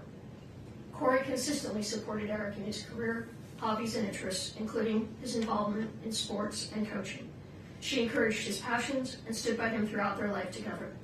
In return, Eric expressed his commitment to caring for his wife and children, and their shared priorities were apparent in the way they lived and parented. As parents, Kouri and Eric focused on raising kind, engaged, and active children. Kouri was closely involved in her son's education, sports, and activities. She volunteered weekly at their school, coached youth soccer and basketball, served as a scout leader, and was present at practices, games, and events. Her time, energy, and focus were always directed toward her children's well-being and development. Beyond her immediate family, Kouri consistently showed compassion for others. She was active in community service and believed strongly in teaching her children empathy through example. Together, they volunteered at food banks, participated in flood relief by filling sandbags for elderly residents, baked cookies for firefighters during fire season, and assembled care packages for families and individuals in need. She also helped ensure that children in the community had proper winter clothes by donating nearly 100 pairs of snow boots to a local elementary school. During the holidays, Kouri made extraordinary efforts to help others, purchasing, wrapping, and delivering hundreds of gifts to families who were struggling. She also demonstrated thoughtfulness in her extended work family by assembling personalized gift boxes and organizing holiday gatherings to bring people together. In 2023, following her husband's death, Kouri published a children's book designed to help grieving children process loss. She donated hundreds of copies to children who had lost a parent and visited schools to read to students dealing with grief. Although the book achieved some commercial success, her intention was not profit. It was to help children feel less alone during one of the most difficult experiences a child can face. Kouri has always viewed her greatest accomplishment as her family, her husband, her children, and the home they built together. Her loyalty to her family is unwavering. As an aunt, she has been a consistent and loving presence in her nieces and nephews' lives, providing child care support, attending milestones and school events, and assisting her siblings whenever they needed her. She has been the person who organizes family gatherings, holidays, and shared traditions, keeping the family connected. Faith has also played an important role in Kouri's life. She and her children regularly attended church and participated in faith-based community activities, reinforcing values of service, compassion, and responsibility. Your Honor, these are not isolated gestures. They reflect a long-standing pattern of generosity, responsibility, and care for others. Kouri's life before this case was defined by service to her family and community, and by her commitment to raising her children to be compassionate and engaged members of society. From a young age, Kouri demonstrated responsibility and a strong work ethic. While still in high school, she worked nights, weekends, and holidays to help support her aunt's business, using her earnings to pay her own way through college. That sense of responsibility never diminished. She continued to support extended family members whenever they needed help. Only 3 weeks after losing Melody and planning the funeral, this pattern, putting others' needs ahead of her own pain, has been consistent throughout her life. Kouri has always believed that no one should have to navigate grief or hardship alone. Kouri and I share an exceptionally close relationship as mother and daughter. She has stood beside me during some of the most difficult moments of my life, including surgeries and radiation treatments, providing care, support, and comfort without hesitation. Our relationship is built on mutual reliance, trust, and love. I, in turn, have played an active role in her family's life, helping care for Eric, the boys, and Kouri, and being deeply involved in their daily lives. Kouri also shares a strong bond with her brother. Though close in age, and like many siblings growing up, it was the loss of their father shortly after high school that solidified their understanding of the importance of family. Since then, the relationship has only grown stronger. They have supported each other through life's milestones, challenges, and joys. As a mother, Kouri has always made sure her children felt surrounded by family. She intentionally included her brother in holidays, family gatherings, and everyday moments, reinforcing the value of connection and belonging. She welcomed her brother's wife into the family from the very beginning, making a deliberate effort to ensure she felt included and supported. She has constantly offered help with family milestones, celebrations, and responsibilities, always striving to ease stress for others. Kouri takes pride in maintaining a close-knit family. She believes that shared time, whether during holidays, sporting events, small gatherings, or simply simple evenings together, is essential. Creating those moments of connection has always mattered deeply to her, and she has worked intentionally to keep her family united. Kouri played an important and deeply integrated role within the Richens family, particularly during times of hardship. When Eric's mother passed away in Hawaii, Kouri provided steady emotional support to the entire family and assisted in organizing funeral arrangements, stepping in wherever help was needed during a very painful period. Her commitment to Eric's family was genuine and enduring. At one point, Eric's mother expressed that Kouri was not simply her daughter-in-law, but her daughter, a reflection of the closeness and trust Kouri had earned within the family. Kouri and Eric prioritized time with extended family, creating meaningful memories together, including regular visits to St. George, Utah, to spend time with Eric's grandmother. When one of Eric's sisters faced unemployment, Kouri helped her secure work at the hospital where she herself was employed. She also routinely provided childcare for her sister-in-law's children, allowing them time together as a couple. Her involvement went beyond logistical help. She always participated in family milestones, including serving in a bridal party and assisting with wedding planning for another of Eric's sisters. During a particularly difficult period in that sister's life, Kouri accompanied her to a self-help retreat, offering both emotional support and companionship. Within the Richens family, Kouri often served as a source of calm and connection. She consistently worked to ease tensions, provide comfort, and maintain relationships during challenging moments. Her efforts contribute significantly to the overall well-being of the family. Kouri's compassion extended well beyond her immediate and extended family. She opened her home to the parents of a friend whose house had been damaged, offering them a safe place during a difficult time. When another friend's parents lacked firewood, their sole source of heat during the winter, Kouri arranged for a truckload of wood to ensure they stayed warm. She maintained close, supportive friendships, participated fully in friends' major life events, and was actively involved in the lives of their children. As a neighbor, Kouri was equally attentive and caring. Her home was offering a gathering place for neighborhood children, and she routinely prepared meals for parents working late or offered help to neighbors facing illness, including one undergoing chemotherapy. Her generosity was never performative. It was quiet, consistent, and motivated by genuine concern for others. Kouri is not a perfect person, but she is an authentic one. Her life has been marked by steady acts of kindness, loyalty, and service toward her family, her friends, and her community. She has always found purpose in easing the burden of others and helping people through difficult moments.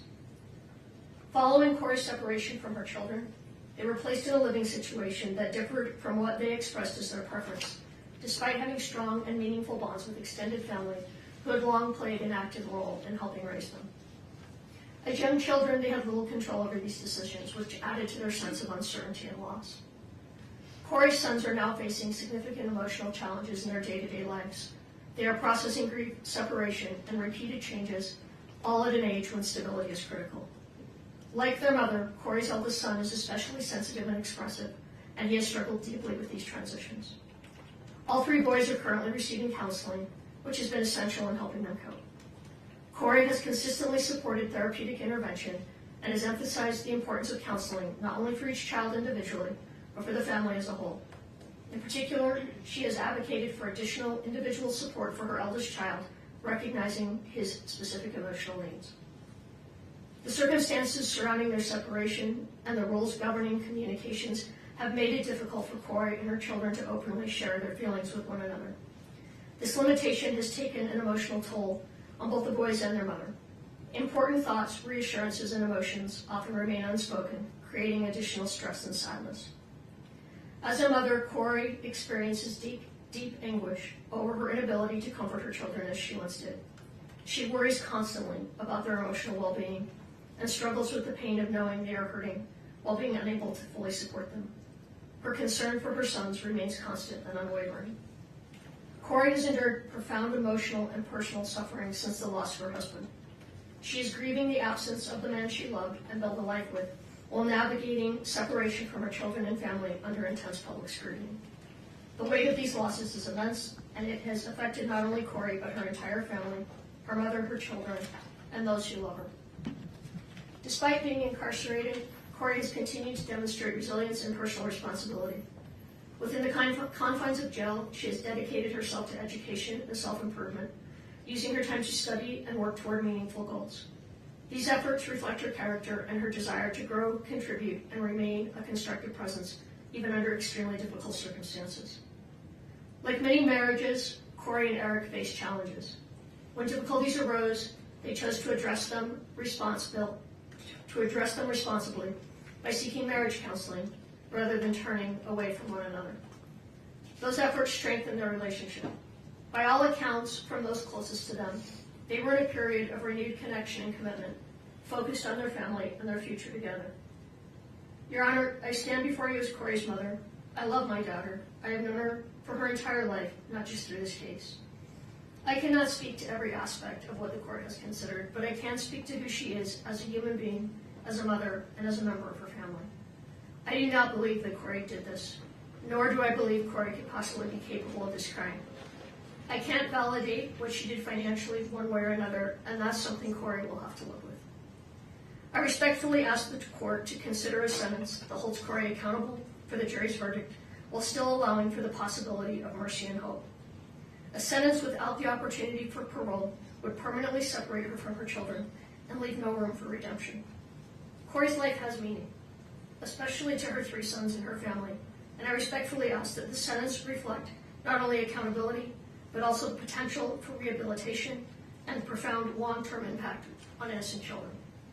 Your Honor, I ask from a mother's heart that Kouri be given a sentence that allows the possibility of a future, one in which she can continue to grow and one day be a positive presence in life and her children's lives again. I firmly believe the jury reached an incorrect conclusion and that this outcome represents a profound injustice driven by personal bias. I do not believe Kouri is capable of committing murder. No one understands her loves her children as deeply as their mother does. Thank you for listening, Your Honor. I love you, Kouri, Carter, Ashton, and Weston.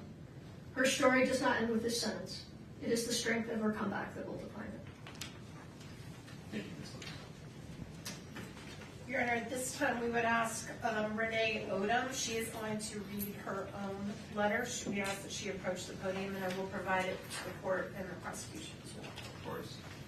Renee, good morning. Good morning. One moment, please. Thank you. Renee, please proceed. My name is Renee Odum, and I am here today as the sister of Kouri Richins. I want to begin by saying nothing I share today is meant to excuse or lessen the seriousness of what has brought us here. Eric's life was taken, and that loss is permanent. I want to acknowledge Eric by name and say that I loved him. He was kind to me. He was a part of my life, a part of my children's life, and a part of my family. He matters deeply, and he is missed. This tragedy has devastated our family, and its deepest impact continues to fall on Kouri's 3 boys. For more than 3 years now, they have been unable to see or speak with their mother. They have lost their father, and at the same time, they have lost access to their mom. Even in separation, Kouri has never stopped being their mother. She writes to her boys every single week. She reaches out every birthday, every holiday, holding on to that connection with everything she has and reminding them that they are loved. Kouri is my baby sister, and she has been an integral part of my life and the lives of my children. She has shown up for our family in ways that are impossible to count. I was there at her graduation from high school. I was there for the wedding of Kouri and Eric, moments filled with love, hope, and dreams for the future. She was there for my wedding and the birth of my son.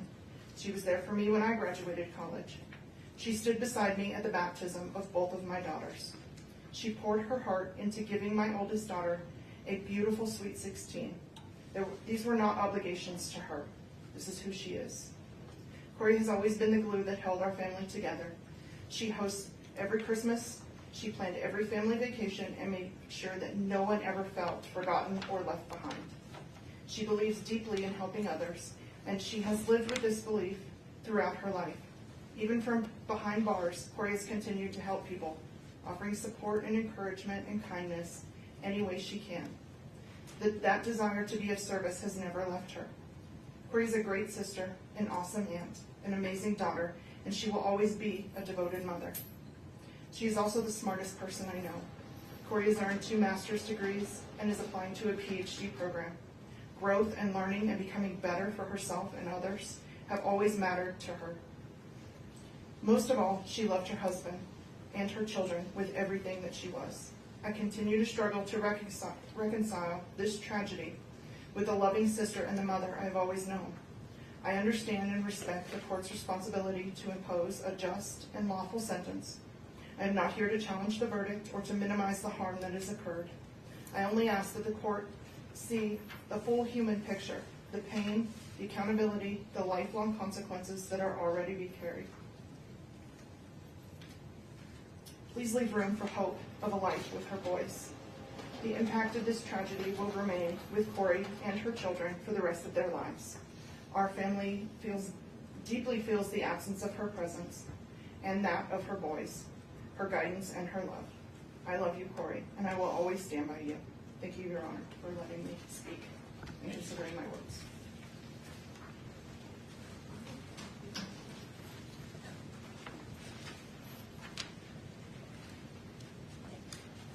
Your Honor, at this time, I'm going to read a letter from Kouri Darden.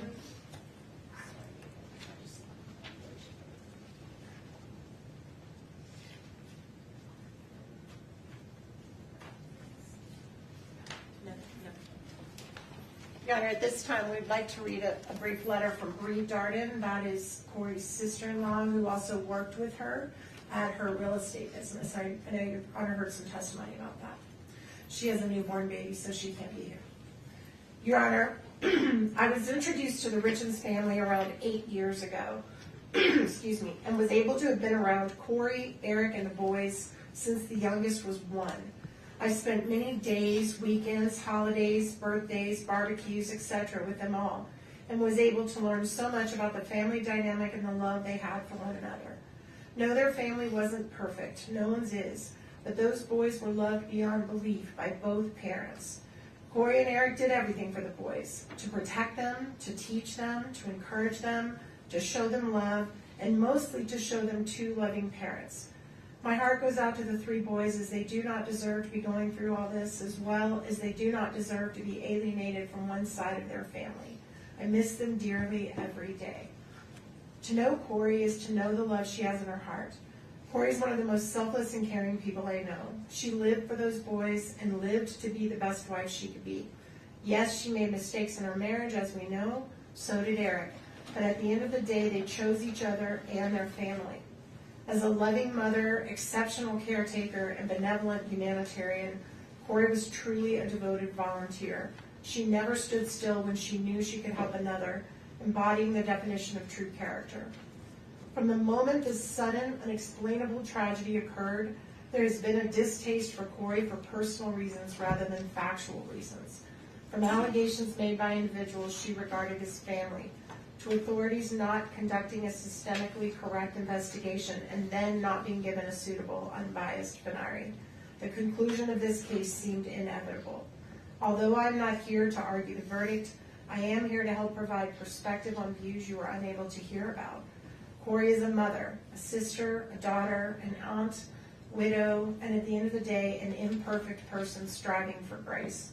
She is someone whom the community trusted, neighbors enjoyed, and her boys counted on as a supporter. I respectfully ask that the court consider the totality of her character and her full life history when making a determination. Your Honor, the next individual that spoke is Kouri's aunt. This is Lisa's sister. Her name is Doreen Kouri.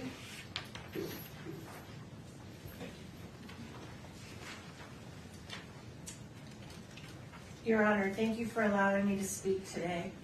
I have spent many sleepless nights trying to find the right words for this moment because it is heartbreaking to stand here and speak about someone I care deeply about in a courtroom like this. I believe in you, Kouri, and I'm very proud to be your aunt. I stand before the court not to minimize the seriousness of this case, but to speak about the person I've known outside of these proceedings. The woman I know is not the monster these proceedings may have made her appear to be. When I think about her, I do not think about charges, headlines, or verdicts. I think about the mother I watched love her children with every part of herself. I think about the woman who worked hard to build a better life through education, determination, and sacrifice. I think about someone who wanted more not only for herself, but for her children and the people she loved. Her children were never just part of her life. They were her entire world. I watched her celebrate their accomplishments, comfort them in difficult times, and carry the weight of motherhood every single day. She loved fiercely, deeply, and unconditionally. Eric and those boys were her life. Both Eric and Kouri were very loving and attentive parents. They were solid, they loved hard, and they played hard. I also watched her work tirelessly to educate herself and create stability for her family. She pushed herself because she believed in building a meaningful future. She was proud of what she accomplished, but even more proud of being a mother. This conviction does not erase the years of humanity, goodness, and compassion that existed before this moment. I know there are people who may only see the charge or the verdict, but I ask the court to remember a person is more than the worst moment of their life, or in this case, more than a verdict that many of us still struggle to understand and accept. The woman I know is compassionate, intelligent, nurturing, and deeply human. I do not believe she's cruel or beyond redemption. I believe there's still goodness in her, and I know there are many others who believe that too. Whatever sentence is imposed today will not only affect her, it will echo through the lives of her children, her family, and everyone who loves her for years to come. Her children still need their mother's guidance, love, voice, and presence in whatever way they can still have it. I understand the weight of the court's responsibility, and I speak with respect for these proceedings. I only ask that when sentencing is considered, the court remembers the whole person standing before you today. Not only this moment, but the years she spent loving, learning, sacrificing, and being devoted mother. I love you, Kouri, and I love those precious boys. I ask for mercy, I ask for compassion, and I ask that the court see the humanity in her so that so many of us have seen for years. All right, the next one is an individual that did not want their name read in the public, so I'm going to provide it to the court and the prosecution only. This is a close friend of the family. To the Honorable Judge Mrazek, I'm writing to respectfully share my personal relationship and observations with the Richens family and 3 young boys, and to ask that you consider sentencing Kouri to 25 years to life rather than life without the possibility of parole. From 2017 to 2019, I had the privilege of working as a babysitter for Kouri and Eric's 3 children. I was able to view this family at a time when things in life were good for them. The youngest, Weston, was still in diapers, and we worked on potty training together. What struck me most during that time was the stable, loving, and orderly home the 3 boys had to grow up in. Kouri was a young mother, close in age to 2 of my own children, and she'd established a true house of order. The home was beautifully decorated. I particularly remember the bright fall decor. The walls were lined with photos of the boys at different ages, and they had a wonderful playroom over the garage. The family worked together, played hard together, and clearly loved one another. I recognized the effort and pride in caring for her family. When she was out of town one week, she left detailed meal plans for me to use the crock pot, so Eric could come home each night to dinner with the boys. Those meals were so good that I replicated them for my own family. I was so impressed by her age progression photo display in the hallway, that I had canvases made of my own grandchildren in a similar fashion. I even copied some of her simple but festive fall decorations and bought similar cowboy kid toys for my grandchildren after seeing how much her boys enjoyed them. Kouri's positive influence extended beyond her own family. I brought many of her ideas home with me. I do not wish to minimize the tragedy of this case. I watched the funeral online and was heartbroken, especially hearing young Carter say he would now be the man of the house. I believe Kouri deeply cares for her children, and I have to believe they love her as well. 3 boys' lives will be forever affected by the court's decision. I believe in the possibility of rehabilitation and the value of preserving hope. I respectfully ask that you not eliminate the chance that one day these 3 sons would be able to make their own choice as to whether or not to have a relationship with their mother. Kouri is not a threat to society. Please give her the opportunity to serve her sentence with the possibility of someday returning to her family.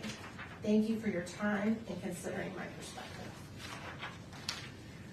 Your Honor, the next individual that's going to be addressing the court is going to do it himself, and that is Mr. Greg Hall, and he's here to read his statement to the court.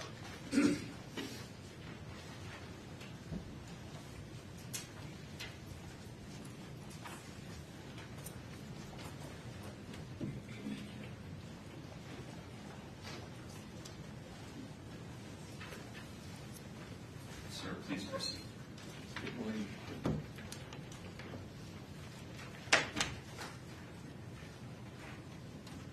Good morning, Your Honor. Before I say anything else, I want to express my deepest sympathy and most sincere condolences to the Richens and Darden's families. Nothing I say today is meant to diminish the weight of what has brought us into this courtroom today.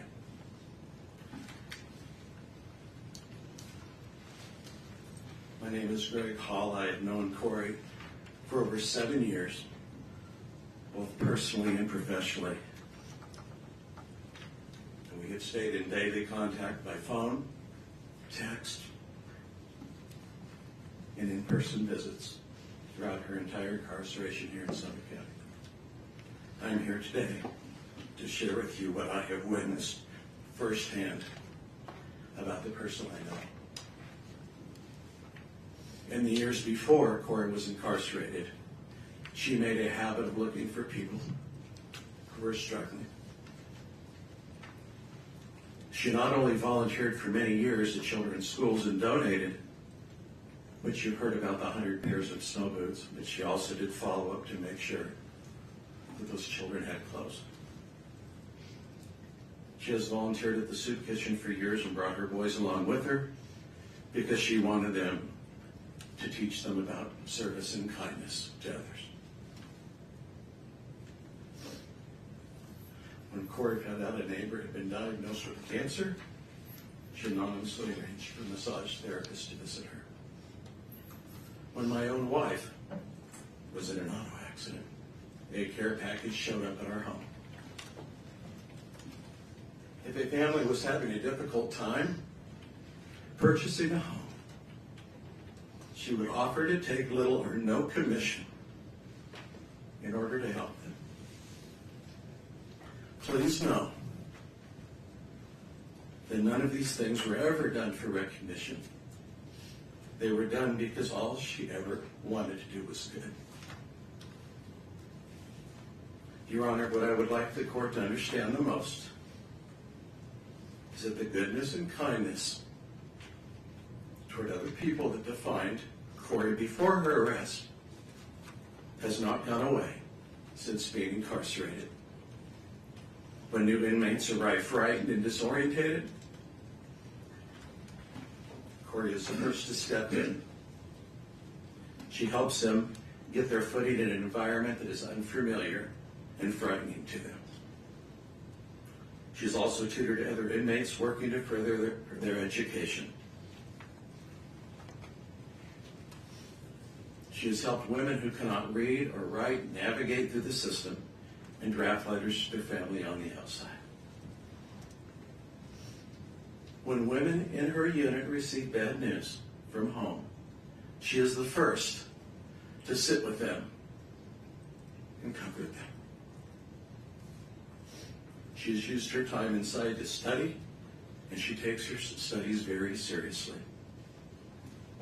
She has earned multiple degrees, including a master's degree since being incarcerated, because she wants to be of use to other incarcerated women who struggle with literacy, with their legal paperwork, and with the simple daily reality of being inside. She enjoys studying religion and ethics and the practical application they have in our lives. She attends weekly church services and has helped to create new programs within the jail that other inmates now rely on. She studies late into the night, every night. She prays for her boys and for her family every day. She also prays for others in need.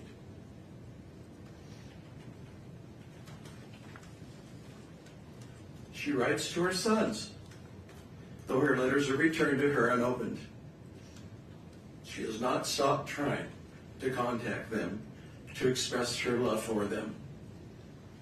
Your Honor, the Kouri that I talk with each day is still filled with kindness, with goodness. Even to this day, as we speak to one another, she continues to ask and care about how people on the outside are doing. My family, her family, people we mutually know, before ever talking about herself. I'm not here to argue with the verdict of this court. I am here to tell you that the person I have known for over 7 years is still there, still trying, still useful to people around her in the small ways available to her to continue to be of service and provide acts of kindness. I only ask that the court please take this into consideration today. Thank you, Your Honor. Thank you, sir.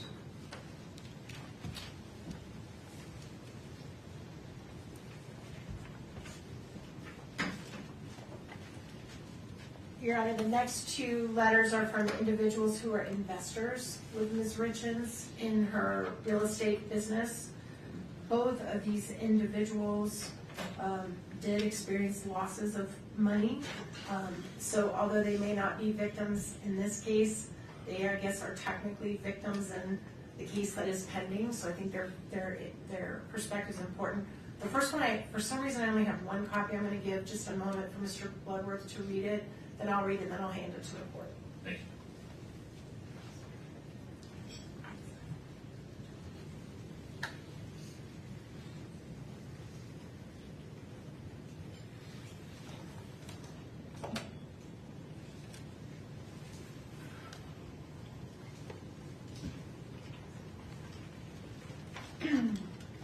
Honorable Judge Mrazek, I'm writing to you regarding whatever sentence you need to impose on Kouri Richins. I implore you to impose the lowest sentence possible, including the possibility for parole. Due to the defense resting in this case, you and the jury only heard everything negative that could possibly be said about her from the prosecution, their witnesses, and the media. There was always another side of her that was not presented. As one of the investors in some of Kouri Richins' properties, she never asked that we invest. We always asked her after seeing the quality of the work done. She had a real estate license and got a general contractor's license. Yes, we made money on some of the properties, and yes, we lost money on the legacy property due to her arrest. She made sure we were aware that we could lose our investments. During the time we did spend with her, we found her to be honest, caring, super smart, and constantly talking about her love of Eric and her children. She adores those boys and was involved in all aspects of their lives and very proud of all of them. I understand she has used the time in jail to obtain a second master's degree. I honestly believe that even spending time in prison, that she could still be a valuable and contributing member of society and hopefully one day have a relationship with her boys. I do totally understand how difficult it is to have someone's life in your hands, as I felt that weight as an Air Force flight nurse in Iraq many times, caring for our wounded warriors. We all need to have hope. Please do not take that from her, as she has already lost so much. And I'm not going to reveal the name on public. Thank you.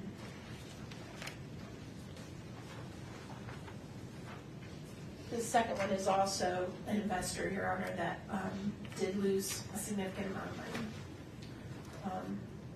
So some type of victim status here.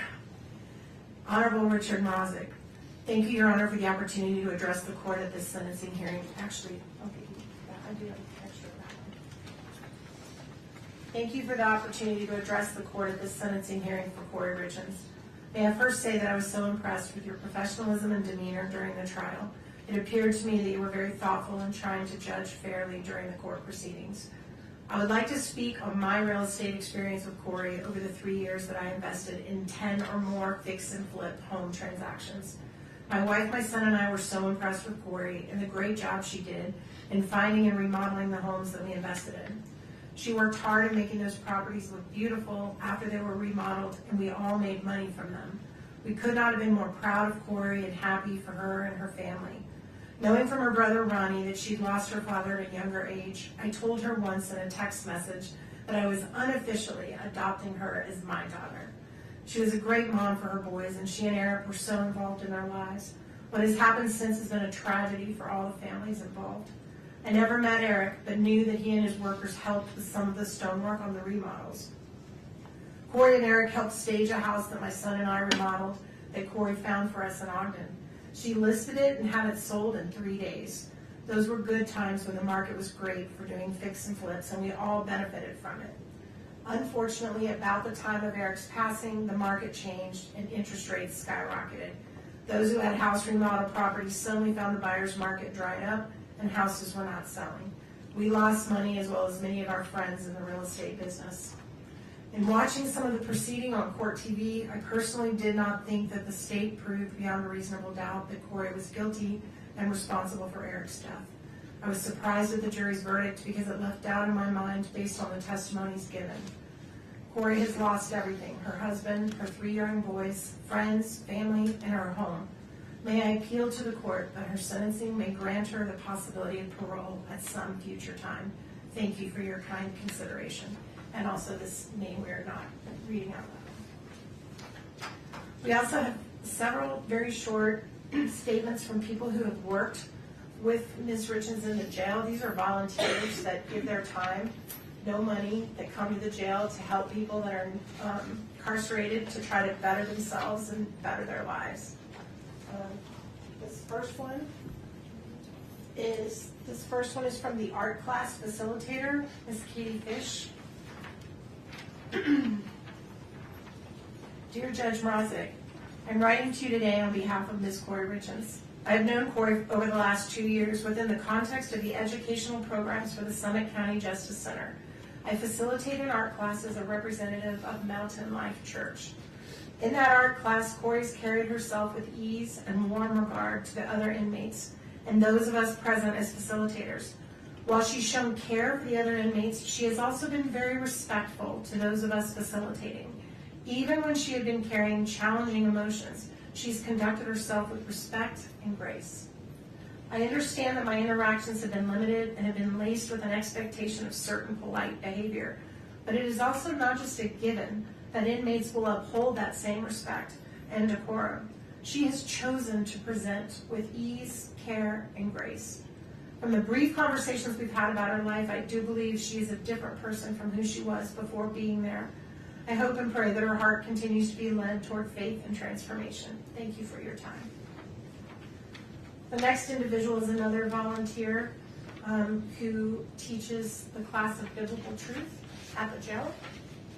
This individual is named Eric Aper.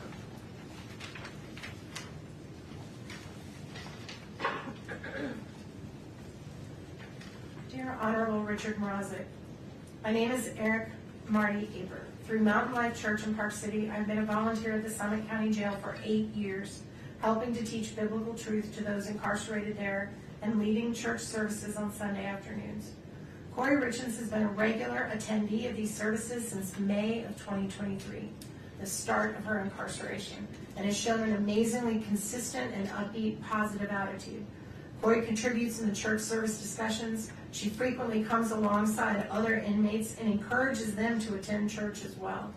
Not only does she encourage church attendance, she also carries the applicable issues that we discuss back to the pod where she resides, looking to find the peace and love of Jesus Christ in difficult situations where the inmates live. I have witnessed her kindness in talking with and encouraging fellow inmates that they can succeed in drug treatment programs, complete education programs, and work to overcome frustrations that come with poor decisions that end up with incarceration. Please call me with any questions or let me know what I can do to help with regards to Kouri Richins. And then the last one is also, I believe, a pastor that leads church services.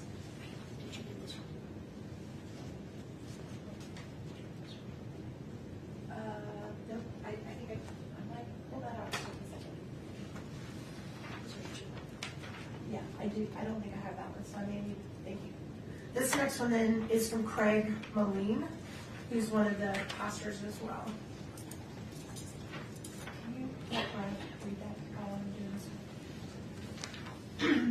this? To the Honorable Richard Mrazek, Your Honor, I'm one of 4 people privileged to rotate in on Sunday afternoons for Mountain Life Church to lead church services with inmates at Summit County Jail. On any typical Sunday, we will pray with inmates, sing a couple of songs, no matter how bad it may sound, read a psalm and discuss it, and then teach on a subject from Scripture. For 3 years now, Kouri Richins has been in attendance to those services. We've seen her be hospitable to other inmates, inviting them to services. She's participated in discussions, and we've seen her as a help to other inmates. At the beginning, we gave her a study Bible that helps give life application hints along with an explanation of the text. I smiled recently when I saw her Bible sitting in front of her, and I observed it doesn't look new anymore. It looks like a well-read book. In our teaching and discussions, we have talked about being intentional about posturing our hearts before sovereign God and coming to Him with humility with our prayers. We talk about what it means to have a personal and intimate relationship with God through Jesus. She has acknowledged her faith in Jesus and acknowledged she has felt His peace in rough times, what is often expressed in the Psalms. She has commented, when life around you falls apart, we still have a God to lean into and who reaches down and cares for us and gives us comfort and hope. The Kouri I know will thrive where she is. She will trust in her God for peace, and she will pray. She will continue to pray for her loved ones, and she will be a positive influence to those around her. Respectfully submitted. And then one last letter from the jail. Oh, yes. This is also a volunteer, an individual named Heidi Tunney. Dear Judge Mrazek, I'm writing to you on behalf of Kouri Richins. I've been working with Kouri over the past 2+ years as a volunteer at the Summit County Correctional Facility. I taught her in the addiction recovery program. I attended church with her on occasion. I worked with her in a yoga program that I started at the facility for the incarcerated men and women too. I found Kouri to be very easy to work with and very enjoyable to be around. She was very thoughtful in her conversations in class. She always showed the utmost gratitude for anything that was done on her behalf. I also noticed that she was a leader among the other incarcerated women.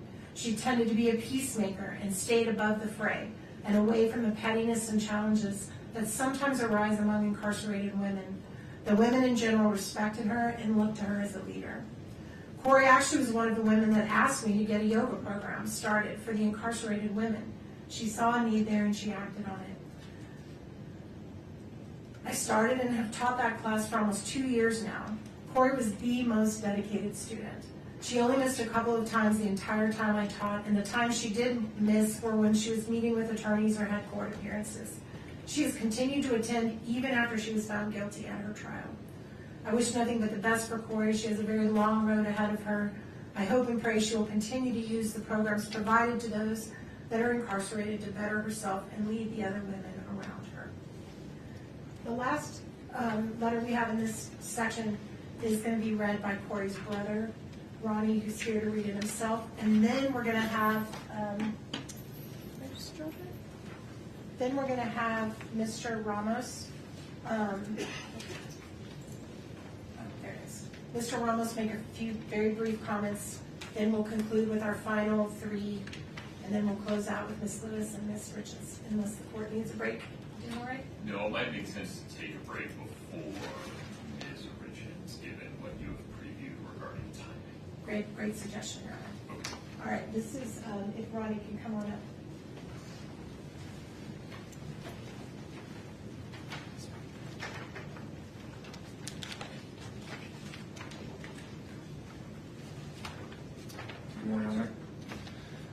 like to address the court with actually a person what I did for Kouri. Okay. Little sister, I love you. I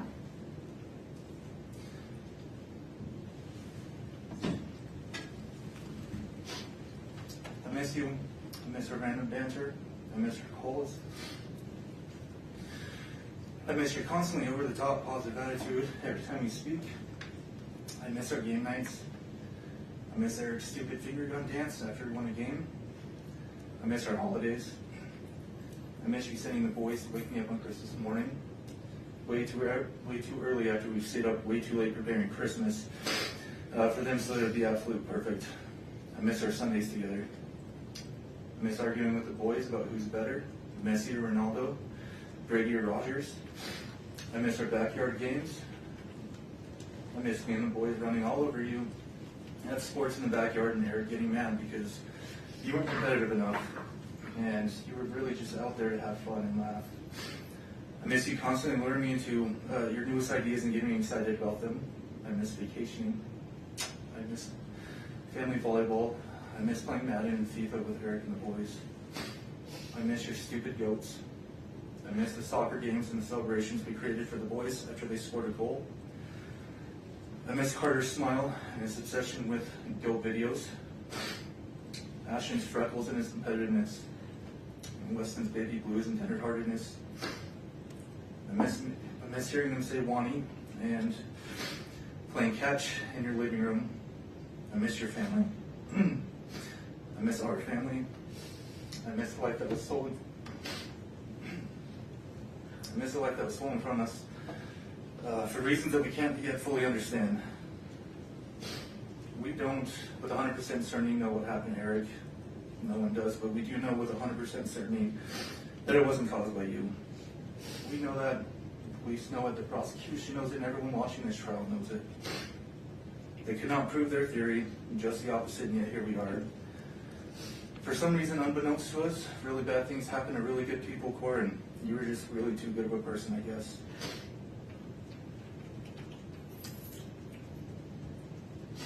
I promised Dad a long time ago that I'd always look after you, Mom, and I intend on keeping that promise. We'll get through this together, and the injustice that's occurred here in this courtroom, it'll be righted in time. Your innocence will shine too brightly to be contained once you've actually had a fair shot at defending yourself. When the day comes, I just know somehow that you're going to change a lot of lives that really need your help. And until then, little sister, just know.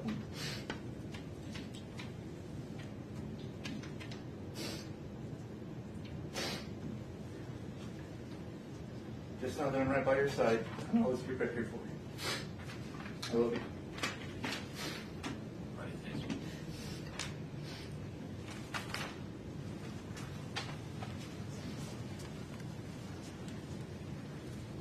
Mr. Reynolds.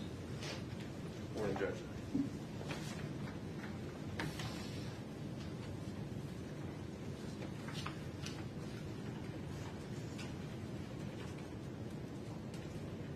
Your Honor, I want to maybe begin by speaking just plainly and honestly. I disagree with the jury's verdict. I'm deeply saddened by the way that justice was rendered in this case. I don't believe that this outcome fully reflects the truth or the humanity involved. But our Constitution demands something difficult of all of us, especially of officers of the court. It demands restraint. It demands respect for the process even when the outcome wounds us. And so, while I disagree with the verdict, I respect the jury's decision. And while I disagree with many of this court's rulings, I respect the lawful authority of this court, of Your Honor. This is because the rule of law only survives if we continue to honor it, even in moments of disappointment and pain.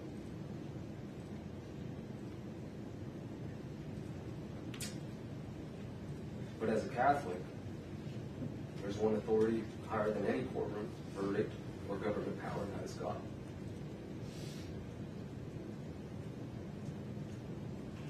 I say that as a reminder of humanity and of human limitation. Our system of justice is imperfect because every human is imperfect. I think that humility matters here today. It matters because the sentence of life without parole risks becoming something greater than punishment. It risks becoming the declaration that redemption no longer matters. The late Pope Francis said that life without parole is just a death penalty in disguise because it extinguishes something fundamental to human dignity, and that is hope. Hope to all involved, victims, condemned alike. Refusing to impose a sentence of life without parole today doesn't mean Kouri is going to walk free. It doesn't mean that she will someday leave custody. She may very well spend the rest of her natural life in prison. It also does not mean that her victims who have spoken today, her kids, doesn't mean that they have to forgive her. They may never change their minds. They may never forgive their mother. And also, no court has the authority to demand that they do. But refusing to impose a sentence of life without parole does mean that we do not close the door completely. It means we do not presume to know with absolute certainty what a human life, victim or condemned, may become decades from now. It means that we do not extinguish hope entirely. Time changes people, pain changes people, grief changes people. Even victims and victims' families, over years and decades, sometimes arrive at places their present suffering could never foresee. Some discover forgiveness, some discover peace, some simply discover that healing and permanent condemnation are not always the same thing. And others don't. A sentence of life without parole assumes none of that human change matters. Not the change in the person condemned, not the change in those harmed. A life without parole sentence freezes every human being, victim and condemned, inside the worst moment of their life and declares that moment permanent. Our Constitution demands more restraint than that, because a real measure of justice is not what we do when mercy is easy. It is whether we preserve humanity when mercy is hardest. No sentence handed down today will undo suffering. A different verdict wouldn't have reversed tragedy. But there is a profound moral difference between saying you must be punished and saying you are beyond redemption forever. One is justice restrained by humility. The other risks becoming judgment without end. And no human institution possesses the moral certainty to make that judgment absolutely. That lies with God alone. Thank you. Thank you, Mr. Rowe.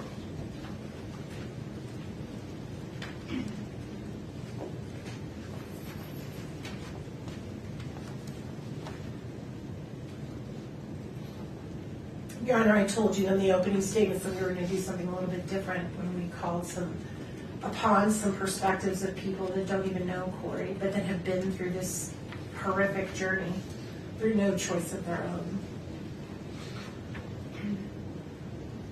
One is from a mother whose son was murdered. Again, we're going to just share her name with only the court and the prosecution.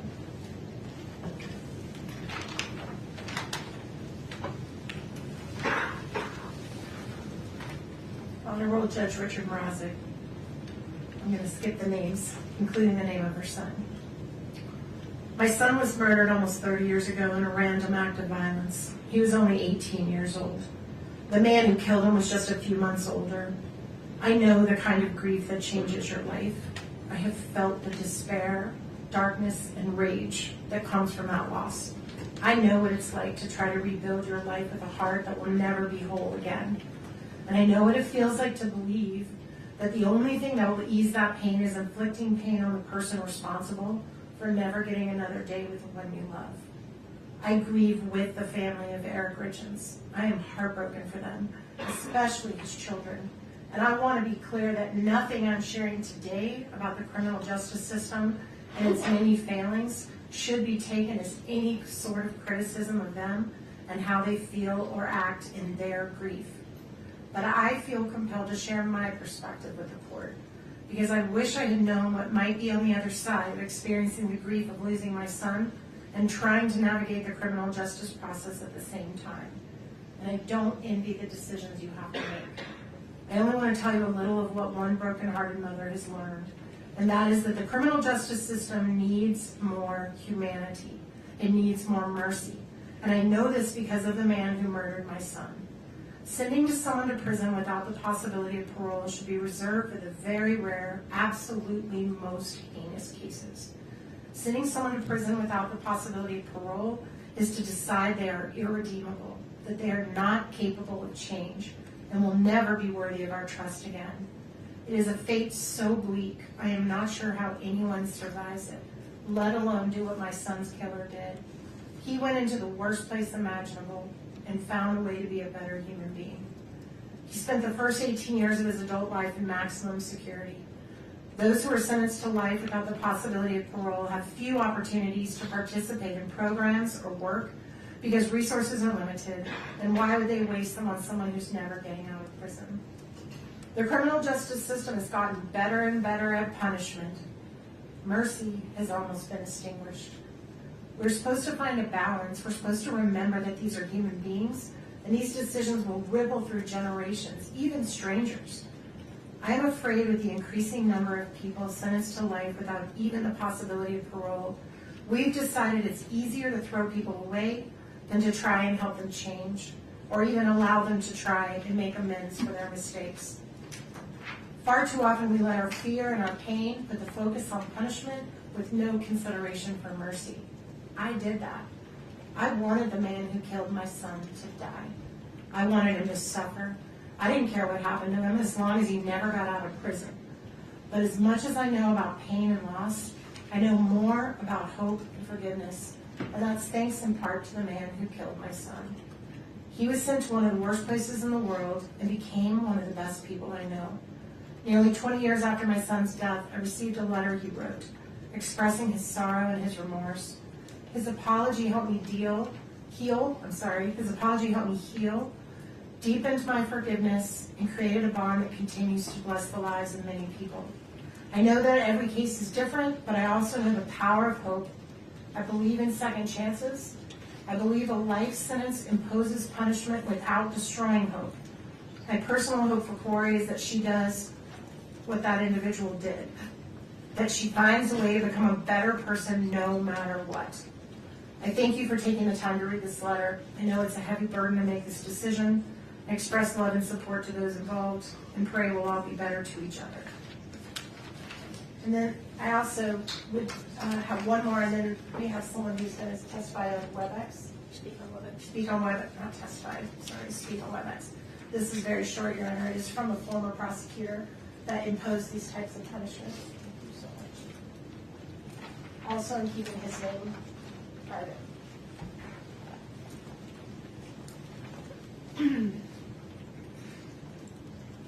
As a matter of fact, I'm going to skip the very first sentence because it would reveal who he is. So I'll just let the court read the first sentence quietly.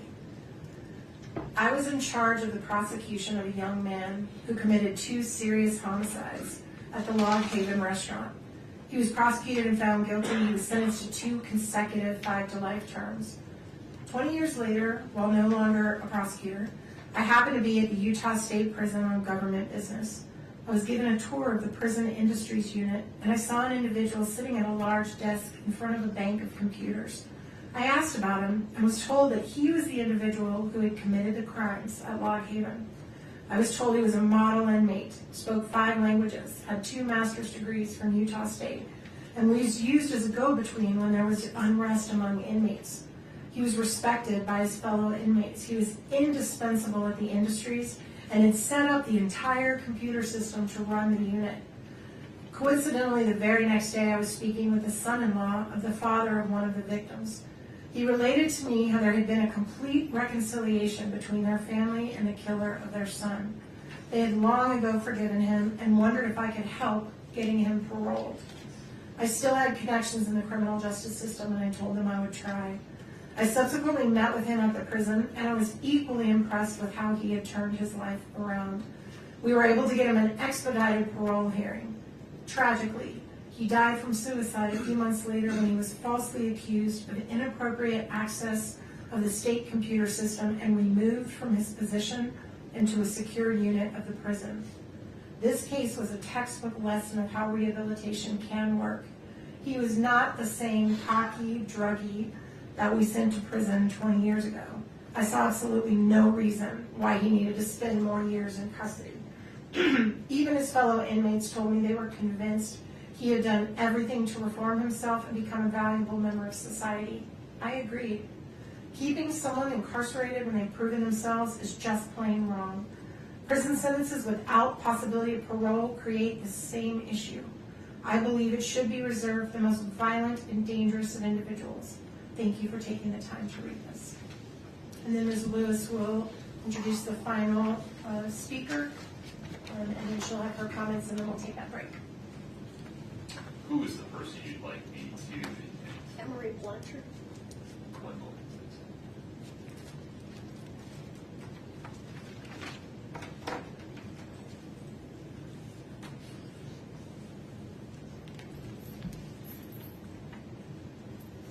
please. Emery, if you'd please unmute your audio, I'd appreciate it.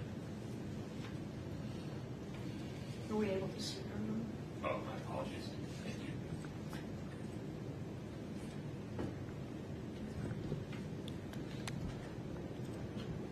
Emery, can you hear me okay? Yes, sir, I can. Okay. Ms. Lewis is going to make an introduction, and then you'll be free to make your statement.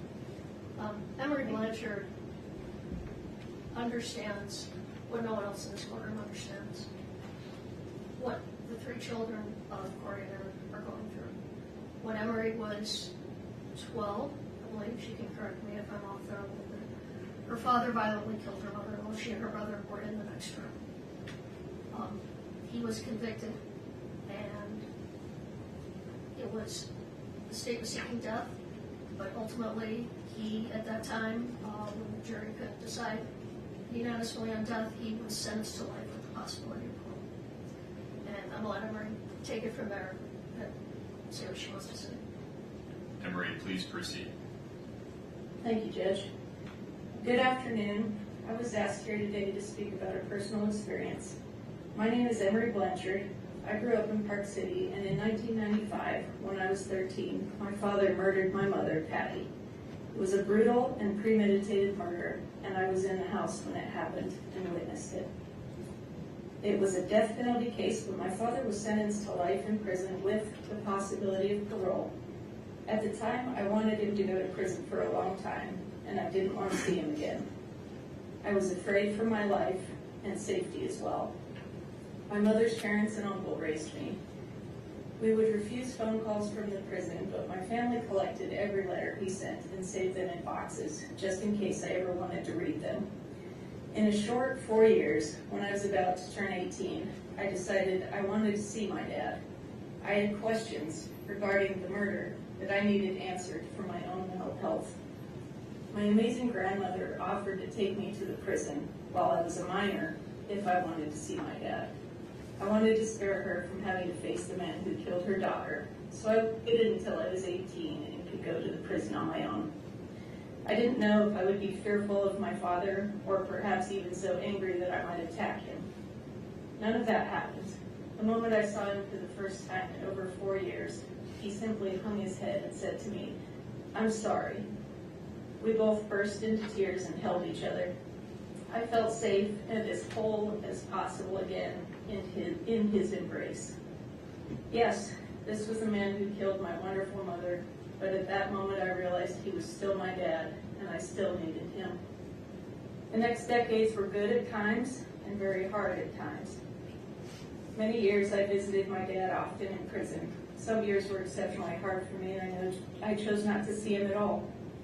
I experienced a full range of emotions, and all of them were valid. I knew for my own health and peace, I had to learn to let go and forgive.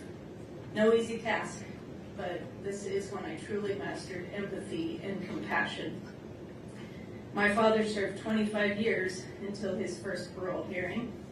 I was for parole, but nevertheless, he was denied and given another 5 years. At his age, I knew it was a death sentence, and it was. Just last year, after 30 years of incarceration, he died 4 days shy of his 81st birthday. My second worst nightmare came true, the first being my mom being murdered. I was not able to see him while he was dying. There was no compassionate release. Some may say he deserved that, and maybe he did.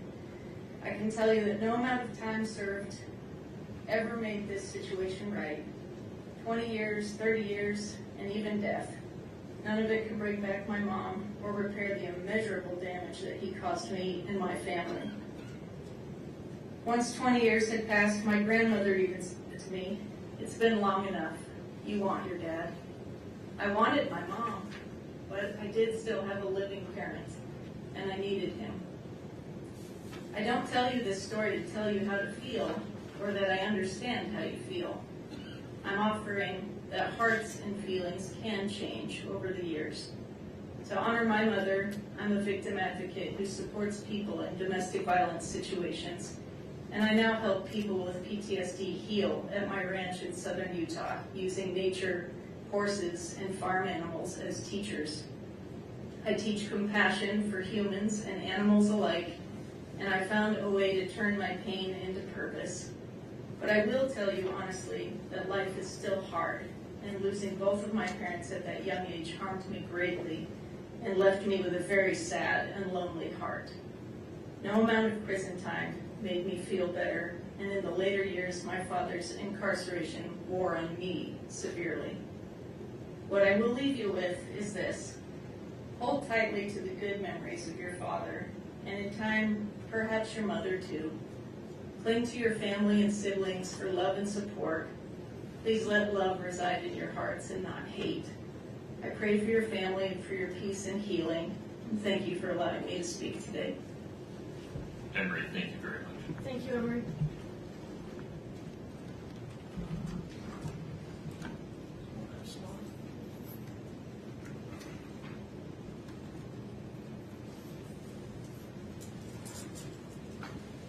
Your Honor, there is so much more to sentencing a person than punishment. That is why in sentencing someone, the court must consider the totality of the circumstances, the whole person, and who that person is beyond their worst habit. In their sentencing memo, the state cited to State v. Holland, which was a death penalty case. The state quoted the court as follows: "The psychological reality is that aggravating circumstances in first-degree murder cases will virtually always outweigh mitigating circumstances." However, what the state left out is what the court said next, which was that the Eighth Amendment doesn't allow the death penalty in every case, and courts must take a long, hard look at the totality of the circumstances, the values of society, and the value of all human life. And though this is not a death penalty case, the same would apply to a sentence of life without the possibility of parole. Ms. Nestor spoke a little bit about what a life without parole sentence looks like. Locked down for 23 hours a day. If we treated our dogs like this, they would be taken away. Yet, this is how the state wants Kouri Richins to be treated. A sentence of life without parole is safe for only the most heinous of crimes. The state wants to place Kouri in that category. They say she is in that category. But this simply is not the type of crime that we typically see get a sentence of life without parole. Currently, there are approximately only 72 people in Utah serving this sentence. These include people such as Edward Deli, the co-defendant of Vaughn Taylor, who is currently on death row. They killed 2 women, kidnapped 2 young girls, and attempted to kill those girls' father by lighting their cabin on fire. I believe that was in Summit County. It includes Daniel Ray Troyer, a serial killer and rapist of women in their 80s. He was convicted of killing 2 women, admitted to a third, and likely killed a 4th. That authorities are aware of. It includes Matthew John Breck, who kidnapped a 10-year-old girl, stabbed her multiple times, severed her spinal cord, and left her dead on her front porch. It includes numerous individuals who brutally murdered children, some who murdered police officers. There are only a handful of people serving life without the possibility of parole for killing a spouse. And in all but one of these that I could find, they killed more than just their spouse. They are individuals who killed their spouse and a child, or killed their spouse and someone else in the process. The only one I'm aware of who killed a spouse and no other individual is Craig Crawford, who set fire to the home of his estranged husband, leaving him to die in the fire.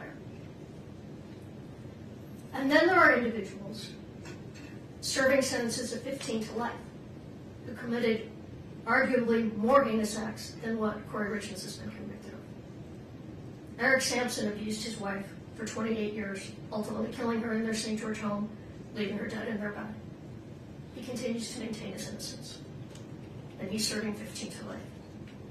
John Weston Erickson stabbed his wife to death in front of their 2 young children, also injuring his 7-year-old daughter, who attempted to wrestle the knife out of his hand, serving 15 to life. Joseph Castillo, his wife, stabbed his wife to death in their garage while his teenage son tried to stop the attack. These men are all serving 15 to life sentences. There are many more examples. Murder is the worst of all crimes, but to say that this particular case is the worst of the worst is simply not true. The state chose the evidence they put forth to obtain their conviction, yet they are not satisfied with what was presented in this court and to the jury, and instead they waited until 2 days before the sentencing hearing and publicly filed what can only be described as a character assassination, filled with unsubstantiated claims from unknown and unsworn sources who will never be cross-examined about these claims. The timing of this filing was no coincidence and left no time for our team to arrange rebuttal witnesses or evidence. Furthermore, it appears that the sentencing memo was not so subtle attempt to get into the public eye evidence they elected to hold back from their case in chief, and then were precluded from presenting when Ms. Richens exercised her Fifth Amendment right to remain silent and submitted the case to the jury without putting on any evidence. To allow the state to use this sentencing hearing as a public platform to make new unsworn allegations untested by cross-examination or sufficient investigation would violate Ms. Richens' right to due process and would be contrary to the the Utah Supreme Court's finding in State versus Limesick. I don't know if I'm pronouncing that right, but I have the site if you want it. Which stating that the due process clause of Article 1, Section 7 of the Utah Constitution requires that a sentencing judge act on reasonably reliable and relevant information and exercising discretion in fixing a sentence. The state's memo should be stricken in its entirety and not considered by this court. Not only are the claims made by the state in their sentencing memo unreliable and irrelevant, much of what they argue is either misleading or outright false. I'm not going to go into everything that we take issue with, but I do want to point out a couple of examples. They state that DCFS supported a finding of emotional and physical abuse by Kouri against her oldest son. What actually happened is that DCFS made an initial finding based solely on reports. This is similar to a probable cause finding that then sends the matter to the juvenile court. The court, however, did not find that Kouri had abused or neglected her children. They found dependent but no fault.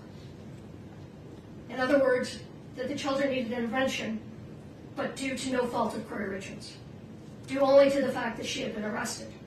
They did not even find that she had acted negligently towards her children. The state put forth at length what they believe Kouri's middle son, A.R., would have testified to had they been able to call him in rebuttal. Although it is true that Ashton said these things 3 years after the death of his father and after conversations with Eric's family members, this is very different than what he said to law enforcement immediately upon Kouri's arrest a year after Eric's death. At that time, his statements were completely consistent with Kouri's, that Kouri, had gone to sleep in his room the night his father died. state argues that Kouri's boys are afraid in part because she still maintains life insurance policies on them. Kouri was of the belief that these policies were no longer in existence since she had not made any payments on them in over 3 years. And in fact, a letter was sent, or an email was sent from Brian Farkelton, who testified, to Ronnie Darden, as Ronnie is the owner on these policies, that this was over a year ago, that the life insurance policies are lapsing, and wanted to let them know if they chose to do anything about that, which they did not do anything about that. So we only discovered yesterday, Kouri only discovered yesterday that at least 2 of these policies are still active, as the payments have been automatically taken out of dividends. So in other words, the policies have been paying for themselves. These are policies that Eric and Kouri took out together in 2017. However, now that Kouri knows that these are still active, she will cancel them. Hopefully, in all sincerity, this will be one less thing for those boys to worry about. Kouri never asked her family to report criminal activity or asked for criminal prosecutions against any of the Richens family or against Cody Wright. She never asked family members to file bar complaints. And until yesterday, neither Kouri nor anyone from her team had ever heard anything about a dating profile being set up online in the name of a lead detective. She did none of these things. And if they were done by others, it was not at her request. We are asking the court to discount any and all allegations in the sentencing memo that have not been previously raised in court in order to strike from the record. The court does have before it reasonable and reliable testimony from individuals who know Kouri or who have unique perspectives on the sentence of life without parole that may assist this court in discerning the appropriate and proportionate punishment in this case. The testimony of these individuals revealed that Kouri is so much more than what she has been portrayed as in this case. Everyone who was around her says she was a wonderful mother, just like Eric was a wonderful father. The state argues that she shows no remorse. Kouri has remorse, and she has regrets about many things, and you're going to hear some of those when she speaks. However, she cannot show remorse over something she did not do. She maintains her innocence and has every right to do so. Having said that, however, she stands before this court today convicted of the crimes charged, and she fully understands them. So sentence her on what she was convicted on, not what the prosecution says about her character. As much as they think they know her, they do not. They do not know Kouri Richins. Like Alex said, we're saddened by this case. We are saddened by the verdict. I respect the court system so much. I come from a family of judges and attorneys and was raised with the utmost respect for our justice system. I disagree with the verdict, but I respect it. I have to say, though, in all the years of practicing, which are now quite a few, this is the first time I've had a client convicted that I believe to be innocent. It was much more painful than I would have anticipated. Over the last 2 years, our team has got to know Kouri.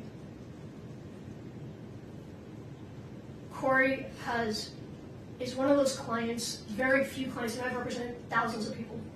Most of them you don't remember. Many of them you don't like. Many of them, some of them, you feel are dangerous. But Kouri is different. Kouri, every time she calls, asks how we are. There have been times when I've shared bits of my life with Kouri, particularly having children that lost their father before age 10. We've talked a lot about that and what that does to children in the best of circumstances.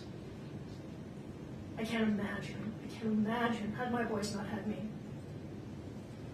Because the pain and suffering and the long-term effect that it's had on them will never, ever end. But when I share something with Kouri, when I share that someone is ill or that someone is having a problem, sometimes I don't even remember I've said it, and when she calls me, she always asks, how did that turn out? You know, is your family member okay? Before we talk about her. Every time. The state is not only asking for life without the possibility of parole, they're asking for consecutive sentences. The sentences in this matter should run concurrent to one another. Pursuant to the line of cases, Strunk, Golly, and Smith, the sentencing statute favors concurrent sentences. And looking at the totality of the circumstances, imposing consecutive sentence would constitute an abuse of discretion. In State v. Gray, the Utah Court of Appeals cited Golly and Strunk, holding that the Board of Prisons' ability to grant parole is an integrated component of the rehabilitative needs factor that must be balanced with other required factors. Even though the statutory language has been modified since Strunk, Golly, and Smith, the language still applies. And the Supreme Court and the Court of Appeals still looks to that language.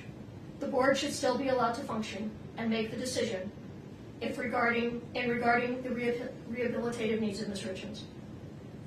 Running sentences consecutive to a sentence of life without parole is senseless. And if this court imposes a sentence of 25 to life on the aggravated murder, but runs the other charges consecutive, the effect will be the same. She will likely never get the opportunity for parole. I don't think that's true. Have you run the initial guideline? It's a genuine question. Yes. I think it only adds.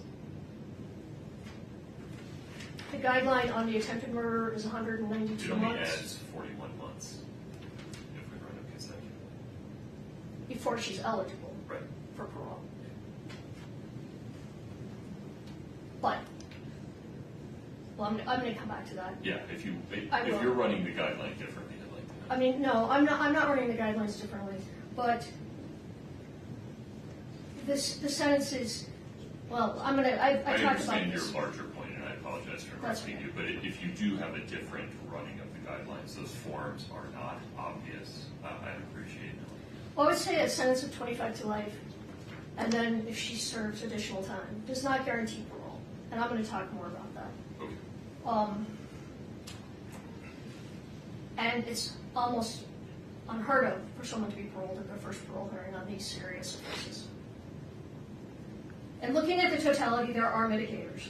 Kouri had no criminal history at the time of Eric's death. She was involved in positive ways in her community. She volunteered regularly. She headed up a sub for Santa every year. She was a friend, a daughter, and a mother, and excelled in these roles. She educated herself. She was involved in every aspect of her son's lives. There is no reason to hold her in prison for life. We asked this court to impose a sentence of 25 years to life. When you put aside all of the media, all of the untruths, and you look at the crime she is convicted of, this is an appropriate sentence. A sentence of 25 to life is not a sentence that guarantees the release of Kouri Richins. It is not saying that she even should be released. What it is saying is that the decision whether she should be released is a decision for someone else to make on another day. A day that will be, at a minimum, 25 to 30 years in the future. A future that could look very different than today. Although today is not a day for forgiveness, that day may come. A sentence that allows for parole is a sentence that gives a pathway to forgiveness. You heard from Emery Blanchard, the only person in this room that understands what the Richens boys have been through.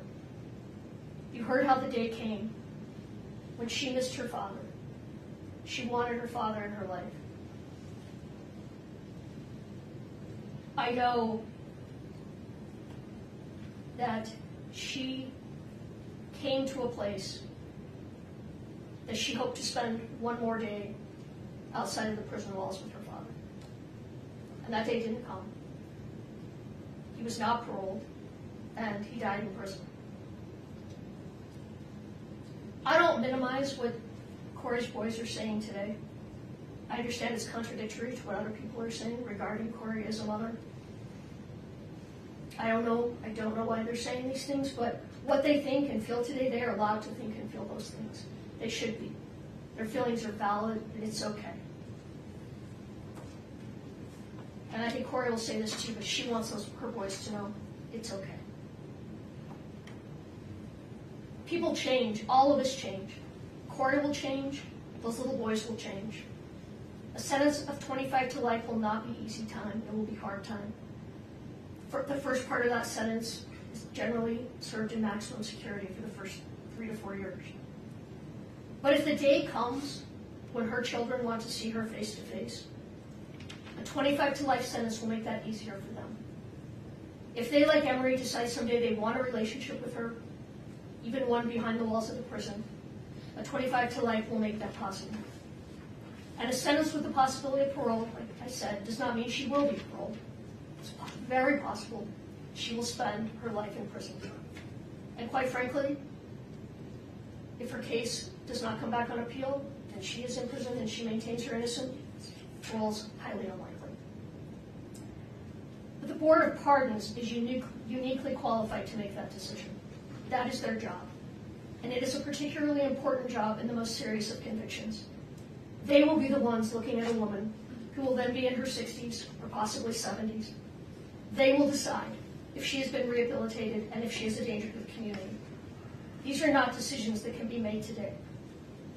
We don't stand here today asking you to give her a second chance. We ask you to let those best qualified make that decision when the time comes. When Kouri's and Eric's boys are grown. When they can tell the board if they feel the same way that they do today. You heard a letter read today from a woman who once stood in the shoes of the Richens family. At sentencing, she wanted life without parole for her son's killer. Now she does not. She has changed. Her views of prison have changed, and her feelings towards the man that took her son's life has changed. But a life without the possibility of parole, the sentence cannot be changed. If Kouri and Eric's boys someday change their mind, and it is too late to say something different than what they've said today, this day will become one more day that haunts them. If in 30 years they still do feel as they do today, they will have the opportunity to express those feelings. But don't allow their statements at age 9, 12, and 13 become another tragedy, another trauma that they may end up suffering as adults.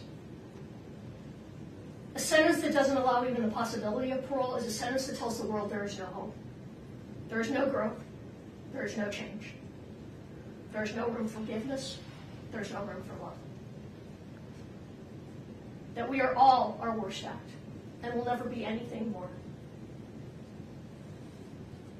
And that is not the human experience. In a world where humanity is waning, act with humanity. In a world where hatred is encouraged, act with kindness. In a world where forgiveness is seen as a weakness, act with compassion. A sentence of 25 to life with the other charges turned concurrent reflects the seriousness of this offense, takes into consideration the totality of the circumstances. Further, it follows the recommendation of the pre-sentence report, and it is the appropriate sentence in this matter. Thank you, Ms. It is 12:55. We're going to take a break until 1:25 to make sure Ms. Richens gets an opportunity to use the restroom and eat something. Mr. Bloodworth, you look like you have something to say. Your Honor, does the court want to hear from the state one last time before the she allocates? I do not. I have this firmly in hand. I would like to make it clear, in case there was any ambiguity, that the court has considered and is denying defendant's request to strike portions of the state's sentencing memorandum. Yes, thank you. Court will be in recess until 1:25. Let's make sure that Ms. Richens gets something to eat. Thank you.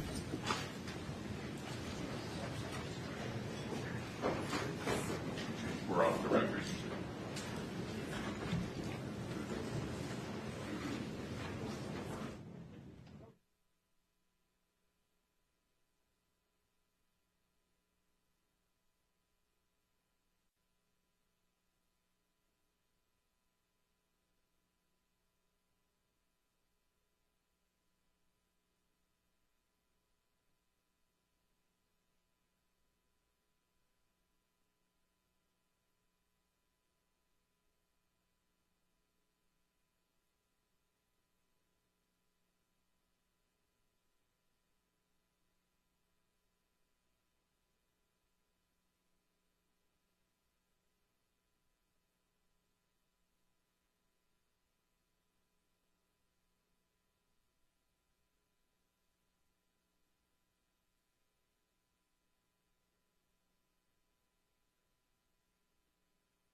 This is case 231-500-139. Ms. Lewis, Ms. Nestor, anything further before we hear from Ms. Richens? No, Your Honor. Okay. I understand that Ms. Richens will like to stand at the podium, Yes, Your Honor. and you folks would like to join her. Yes, Your Honor. No problem.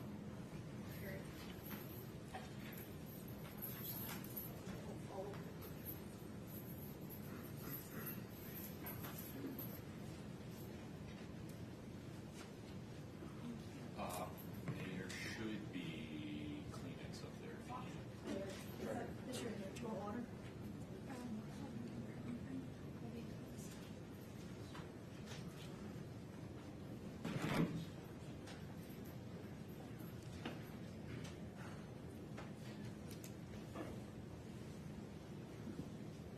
My sweet baby boys. I know that today you don't want to speak to me, have a relationship with me, or you may think you hate me, and that's okay. I will never be angry at you for your feelings. When the day comes that you're ready, I will be here for you, waiting for you, and loving you. But I need you boys to know and understand that I have been desperately trying to get in contact with you any way that I can for years. That all of my communication has been completely cut off from you since early 2024. And now I will use any opportunity I can to get a message to you. Even if that means sharing it publicly to the world, fully restrained, in my jail clothes, in one of the most horrible situations possible. I don't care, and I'm not embarrassed or ashamed by any of it. All I care about is you boys. I will do whatever it takes for you to hear the truth from me and to come home to you. For the time being, I don't know when that is or when my next opportunity will be. So for now, bear with me as I have tried to consolidate everything I've wanted to share with you for the last few years, with everything I want you to know until I'm able to speak to you again in one long message. And although you may not be ready to hear it today, that's okay. My hope is one day you will be. May 6th of 2024, temporary custody was transferred from the state of Utah Child Services to your Aunt Katie and Uncle Clint. My last video call with you boys was several weeks prior to that, around April 24th, 2024, when you were still in the state's custody. Once temporary custody was transferred to Katie and Clint, against my wishes, they cut off all of my communication between you boys and I. It was years before I would ever have a trial. I warned social services that if they gave custody of you to the Richens family, it would be the last time I would be able to see or speak to you boys again. And your opinion of me in this case and wild allegations would soon mirror those of the Richens family. And that's exactly what happened.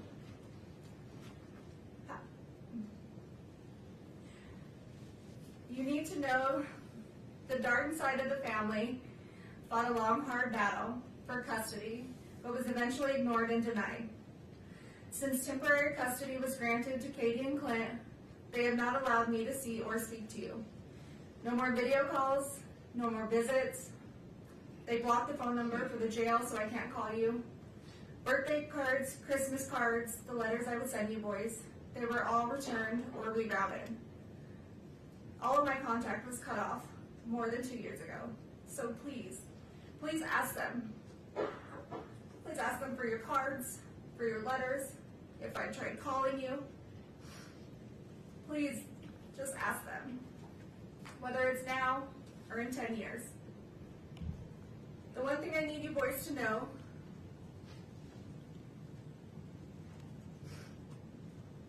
I did not abandon you. I did not just walk out of your lives one day to never return, to never call, to never show up. Regardless of what anyone tells you, I would never ever leave you boys. And I am so sorry if for even 1 second you thought that I did. If for even 1 second you thought that I didn't love you.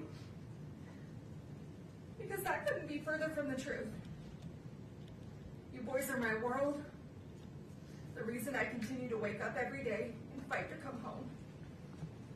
You're my reason for living. I understand that you're in a difficult situation, mentally, emotionally, and physically. I understand you guys have been through an extremely difficult time this past 4 years. You should never have to deal with such tragedy, and I am so, so sorry that you are going through this. You boys have the right to be angry, and sad, and confused, feel in survival mode, have questions. All of this is completely valid. Your feelings are completely valid. And one day, when this is all over, we can sit down and talk about all of this and sort it all out. I promise you boys, one day it will be over. I'm not perfect. I have succeeded and I have failed. As a person, as a wife, as a parent, we all do. I have done plenty of things I am not proud of. Some I regret, some I don't. Some I'm ashamed of, and some I'm not. I regret things I have done right in my life to later find out they were for the wrong people. I have said things I shouldn't have. I have done things I shouldn't have. Sometimes I haven't said what I should, or not meant what I did say. There are things I can't change, and long overdue apologies that I owe. There are would-haves, and could-haves, and should-haves. We all have them. We have all done them. And you boys will too one day, but in your own way. And that's okay. That's life, and we're human. Nobody is all good or all bad. We just get portrayed that way. You're going to succeed and achieve amazing things in this life. You're also going to make mistakes and fail at some things. But use those opportunities to grow and to learn. They do not define you, and don't ever let other people make you think that they do. We are not defined by our best or our worst moments. We fall somewhere in the middle, ever evolving, and you boys are ever evolving. Secrets diminish self-respect. They lose trust. They make us lose ourselves. I fell in love with someone who wasn't your dad. Your dad fell in love with someone who wasn't me. I did things behind your dad's back. He did things behind mine. Don't keep secrets. Always put your spouse first. Your dad and I didn't always do this, but don't be like us in that aspect. We made mistakes that I know I regret, and I'm sure if he were here today, he would say that there are a few things he regrets as well. Marriage is hard. Marriage takes work. Marriage takes love. Big love. Deep love. And you may think about divorce, and you will have fights, but then you will make up, and you will forgive each other. Because when your love is enough, your love keeps you together. Your love is all you need to ignore the noise. And your love never fails. Sometimes your dad would want to throw in the towel on our marriage, or I would want to throw in the towel on our marriage. But we never did. We always found our way back to each other. I would pick up his towel, or he would pick up mine. We'd hand them back to each other and start again. Because our love never failed. We stopped keeping track of each other's wrongdoings, and we forgave, and we moved on, and we loved. And if I had to relive all of those hard days all over again, I would do it without question. Your dad and I were a lot of things, a mess of sorts sometimes. But we were this crazy, beautiful mess that made us a family, because our love was enough. Our hard days never outweighed our good days. Our weak moments never outweighed our most memorable happy days. We always laughed more than we cried.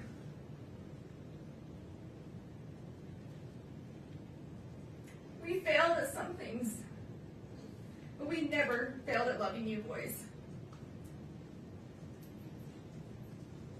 Our love was enough to make our house a home.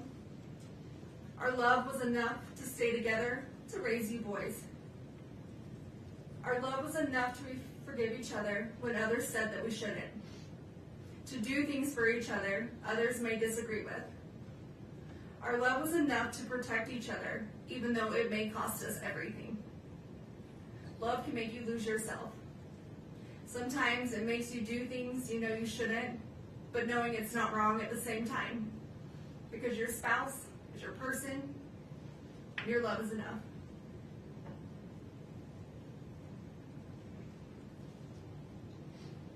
One day, you will meet someone and fall in love and understand that just your love is enough. Enough to withstand everything else, the noise of the world, the obstacles, the trials of marriage, the heartache, bad choices, forgiveness. You will understand your love is enough, and your love never fails. Don't worry about what others think about your relationship. Don't worry if they would do things differently. You just love. And you love big, and you love deep, and you protect your love. Your dad and I didn't have it all together. Together, we really did have it all. Because we had you three. Don't let anyone choose the direction of your life by their opinions and their judgments. Being able to hold yourself together in the worst of situations doesn't make you emotionless. Separating personal and business life and emotions doesn't make you unreasonable. Resentment can get the best of others. Don't let it get the best of you. People will always have a lot to say about lives they've never lived. Live your life the way you choose to live it. Just be safe and be healthy and be happy. That's all that matters.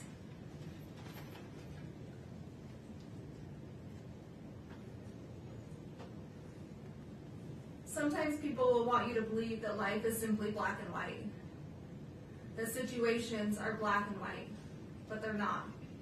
Life, situations, they are full of color. At the very least, shades of gray. Always question the color, even if you're only questioning the gray areas. Keep an open mind. Question situations and stay curious. You will have some people in your life tell you how their love for you is unconditional. But once your most private life has been revealed, you quickly find out just how conditional their love actually was. Choose the people you hold close to your heart wisely. And always be the friend that walks into somebody's life when everyone else chooses to walk out. Always remember, the only people you owe your loyalty to are those people who never made you question theirs. Every day you wake up, you get a second chance at life. To do whatever you want. Be whoever you want. To succeed in all your dreams. Take the day and run with it. It's a blessing. Don't take it for granted.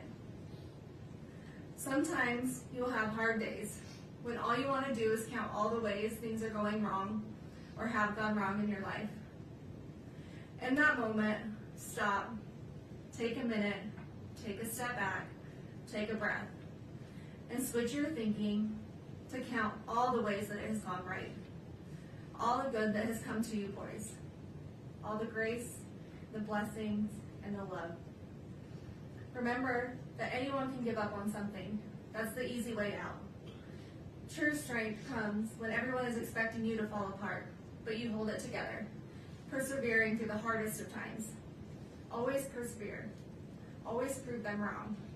Because you boys don't give up, and you boys will never quit. There's always going to be someone out there ready to tear you down, misrepresent you, lie about you, tell half-truths, and judge you. They will judge you on decisions you do or don't make, what you did or didn't do, what you did or didn't say, They will take out of context and twist your words. They will judge you on your emotions or the way you grieve. You may show too much emotion, you may not show enough. They will tell you you're not grieving correctly, you're too angry, you're too sad, you're holding it together too well or not well enough, or maybe you're too ambitious. They will judge you on your demeanor, if you cry, if you don't cry, if you don't do anything at all. And all of this will get misinterpreted into something that it's not, formed by the opinions of who's ever creating it.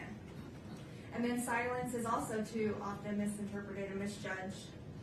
But when people behave that way, it has much more to do with them personally than it does you. Everyone's entitled to their opinion. It doesn't make it true. Remember who you are and what you stand for, the truth, and ignore the noise. Ignore their noise. Ignore their egos, their entitlement, and their biased judgment. Those who abuse the power and the positions they hold will have a higher power to report to one day, and that higher power holds the final truth, their final truth. Don't ever let someone tell you how to show emotion, how you're supposed to react to any given situation. Don't care what others think about you, what others say about you, just let them talk. Just be you, be yourself, be authentic, be genuine. Because those who truly know you, who truly love you, is all you need.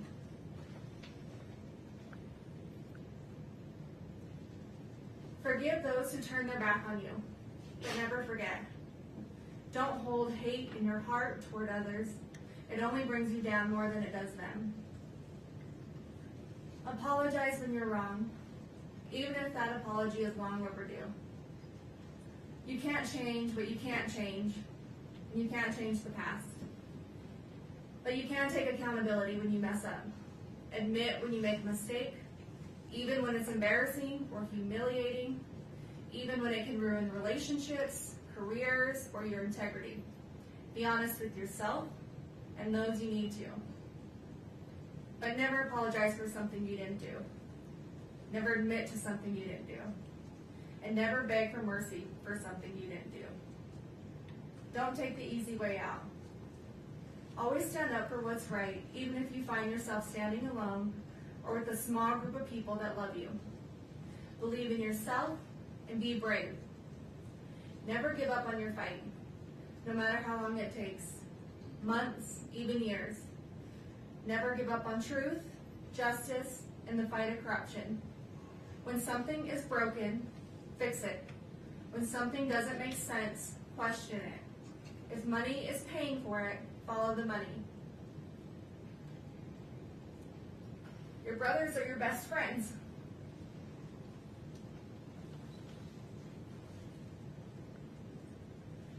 Your dad and I raised you boys that if you cared about nothing else in this world, you care about each other.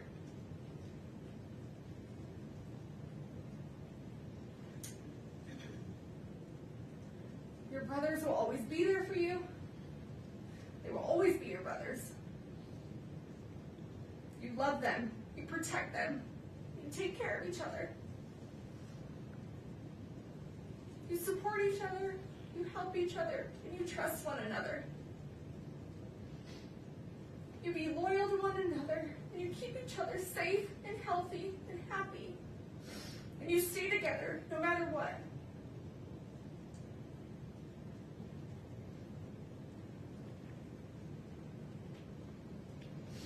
You have each other's backs. Be patient with one another.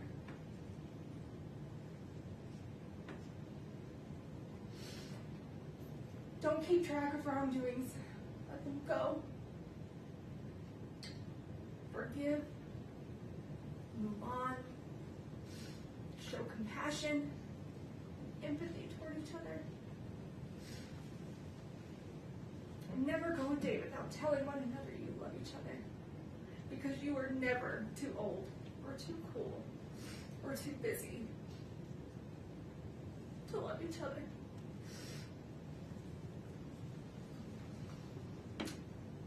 Don't ever settle for just good. Go for great. In school, in your career, in hunting, in wishing, and your relationships and your goals exceed expectations. Be like your dad. Be generous. Be charitable. Stay humble. Give when you have too much. Give more than you take. Help when others are in need. Serve your community. Be like your dad. Never stop learning through education, through people, through travel, culture, through business and friends, from your success and achievements, from your mistakes and failures. Be like your dad.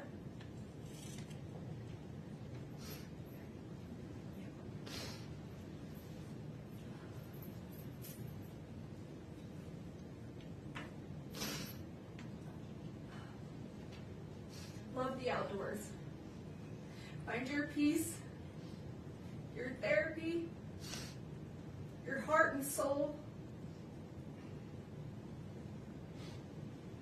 on the top of a mountain somewhere where it's quiet, where it's calm, where you will be able to feel the spirits of those that you love and miss the most. Be like your dad.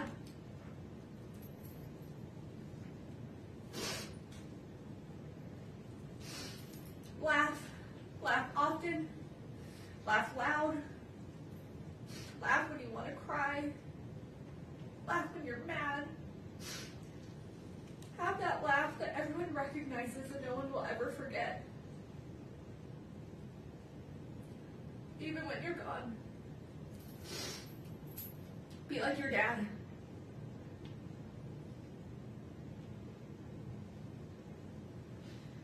Love your family through the good, the bad, the disagreements, the back and forth arguments. Choose forgiveness. Choose love. Choose happiness. Be a loyal brother. Be a noble son. Be like your dad.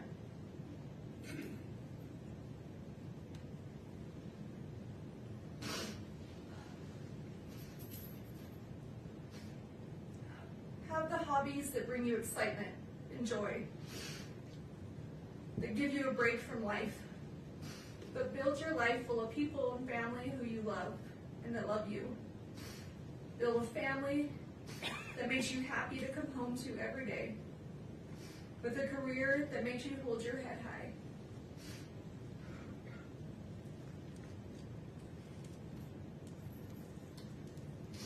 Be the friend everyone wants to be friends with, the dad that everyone wishes they had. Be like your dad.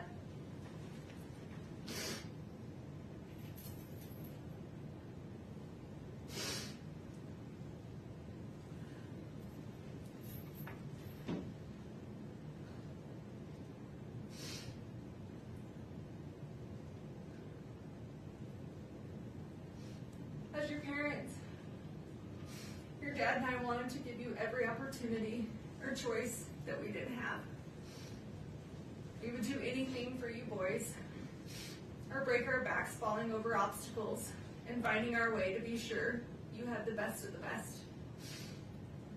Even if we didn't always do it well, or have the right answers, or the words, we would give you everything that we had.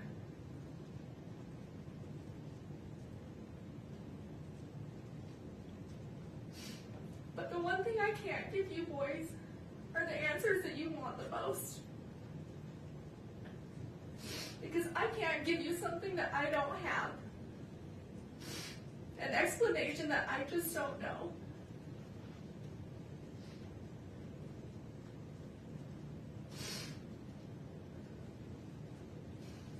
I've never lost a son. I've never lost one of my brothers, a nephew, or a best friend.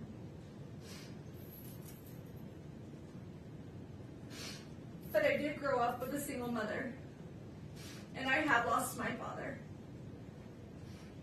I do know what it's like to wonder, what if Dad could have watched me graduate college, walk me down the aisle,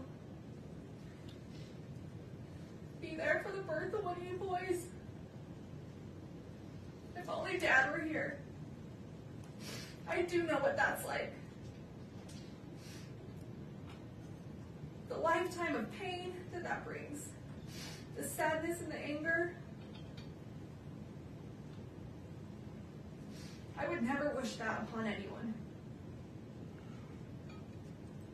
especially you boys, my own sweet babies.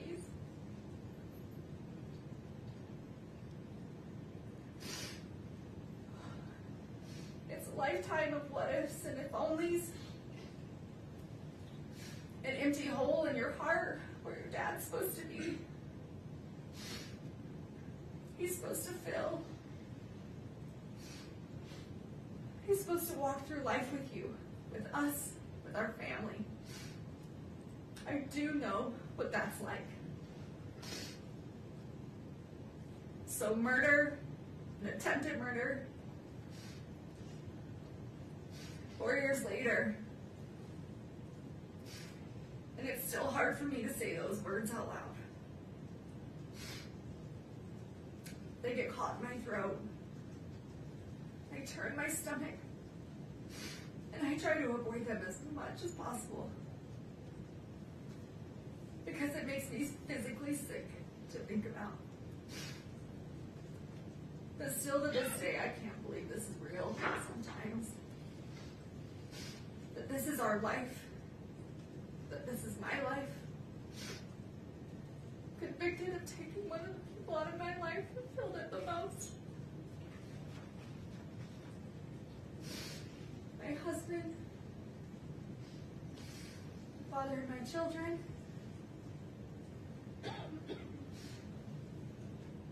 still in shock and still in disbelief.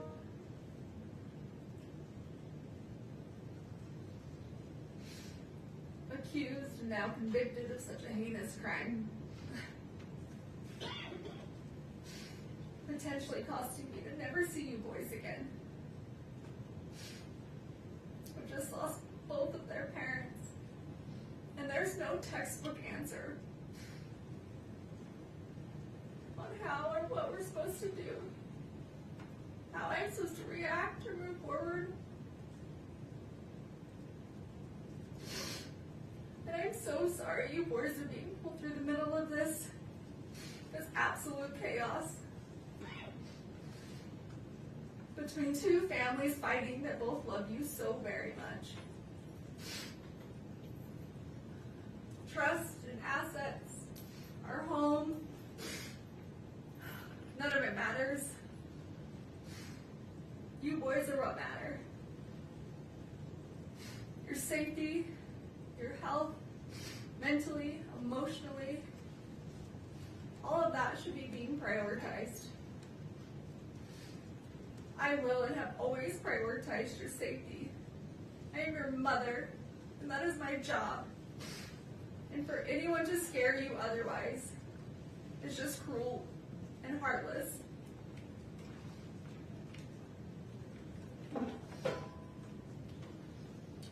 I'm sorry that 8 people from a jury who have never met you or me or our family had the right to determine our future.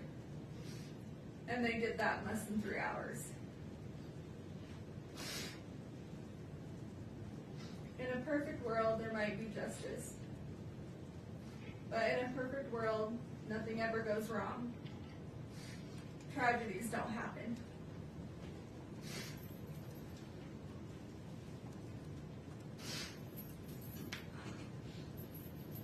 Some think a verdict or the sentencing will be the answer that they seek or that they need. but it won't. It will only give them something else to think about for a while. It may help to disperse some of their hurt or their resentment, but it won't relieve it. This grief will outlive us all. The hundreds of lives that this has affected. The lifelong trauma you boys have suffered this last 4 years will outlive us all. You haven't had to just endure losing one parent, but losing two. And no child should ever have to go through that. Especially when one was an unforeseen tragedy, and the other based on injustice and a system we're supposed to trust.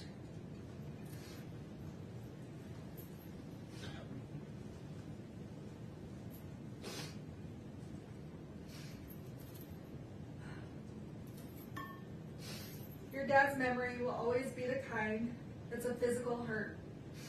The tightening in your chest when you think of him. Particularly on days like today, his birthday. Because he was so loved that no verdict or sentence will ever be able to release that kind of suffering. I'm broken. I'm broken without your dad. I'm broken without you boys. God did not put me in this world to take a life. God put me in this world to give life. Your lives. And I don't know who or what I'm supposed to be if it's not a mother. Your mother. And as much as you've been influenced into thinking that Dad was murdered, that I took your dad from you, that is completely wrong and an absolute lie. And the thought of that is still as absurd today as it was 4 years ago. And just because someone may not be perfect, that's a far reach for them to be capable of murder. To kill someone. Our someone. Your dad was in physical pain. A lot of physical pain. And just because some people didn't know or didn't want to see certain things, doesn't mean they weren't happening or they weren't true. He would have never left us intentionally. And I would have never taken him from you, from us. He was the glue that held us all together, that made us, us.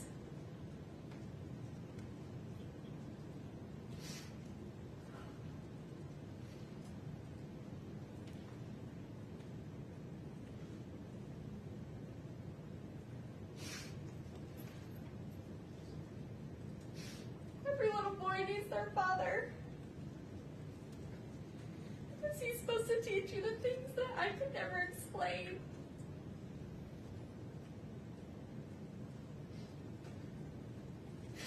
He's supposed to teach you and do things with you that only a dad can do.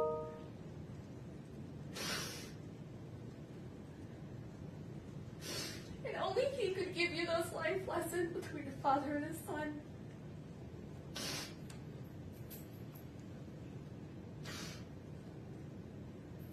I would have never taken that from you boys. I know how much you need him, how much you loved him.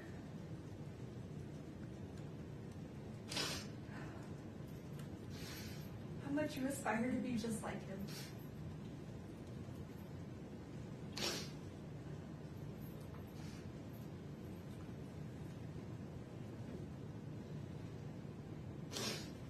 And I would have never taken that from you. And I'm so sorry that I can't bring him back. For you, for me, for our family.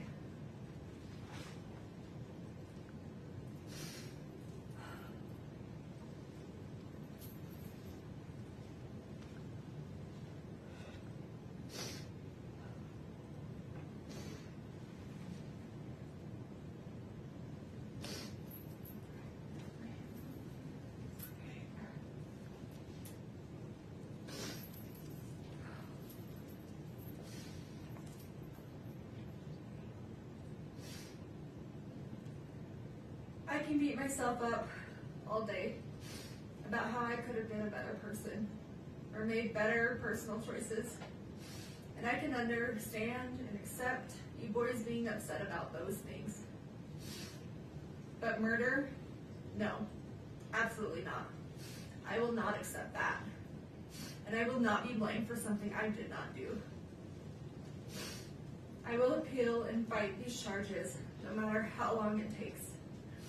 Not because I have anything to prove to this court, to the state, to the Richens family, or to the world.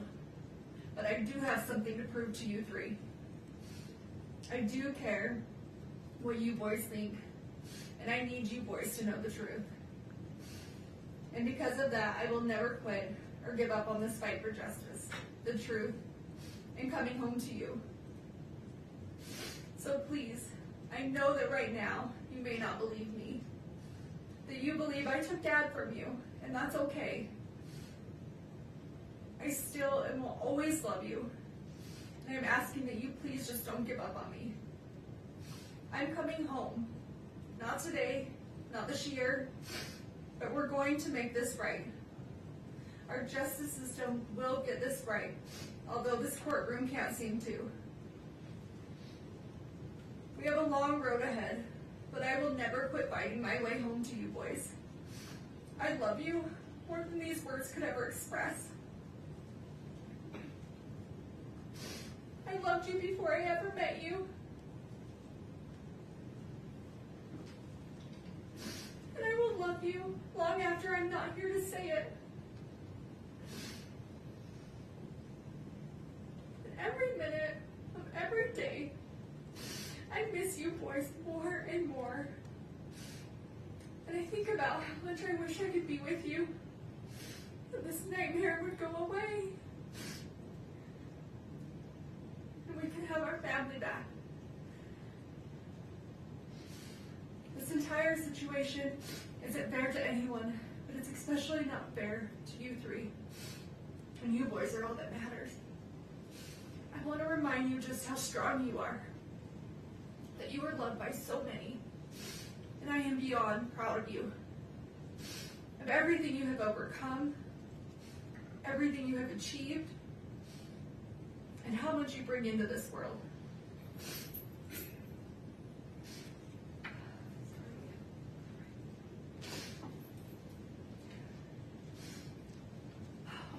You boys have been through so much, and I wish I could take away all your sadness and all your pain. Tell you how much Dad and I love you, and that everything's going to be okay.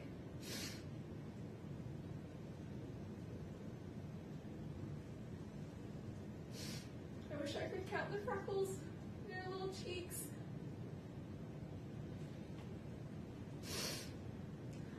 Read you books before bed. And help you with all your homework. I wish I could help you through your toughest nights and hear your laugh through your happiest days. But for now, that's just not the way it is.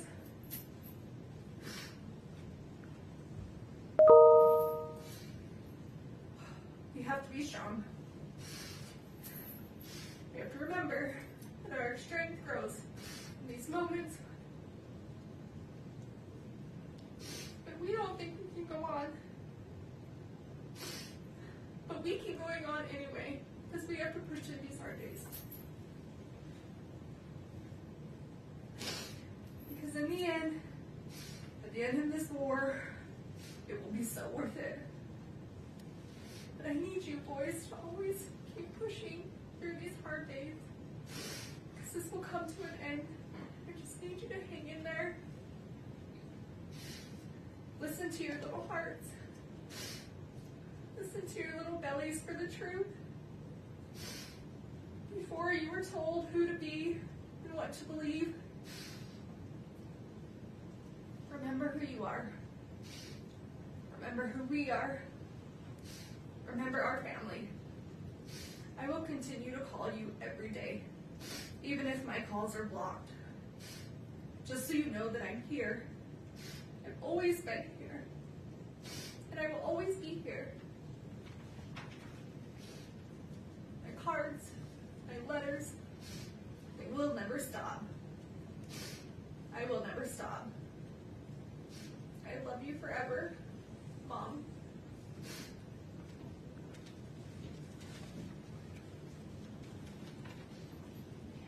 That's all here.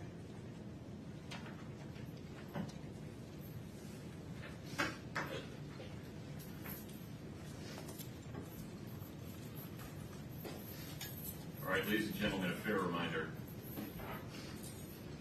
While inside the courtroom, everyone involved in this process must be treated with respect. We cannot have any outward reactions inside the courtroom. If any of you feel overcome with emotion, frustration, anger, whatever, of any kind, please remember just to look down. Keep your hands folded in your lap. The court has considered the following information.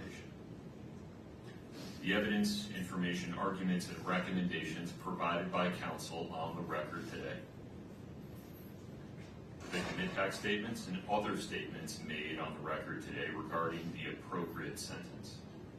And a pre-sentence investigation report as corrected on the record today, including the numerous statements attached to it. In addition, the court has considered each of the factors set forth in Utah Code 76-3-201 subsection 2B and has prioritized those factors as required by section 201-2C.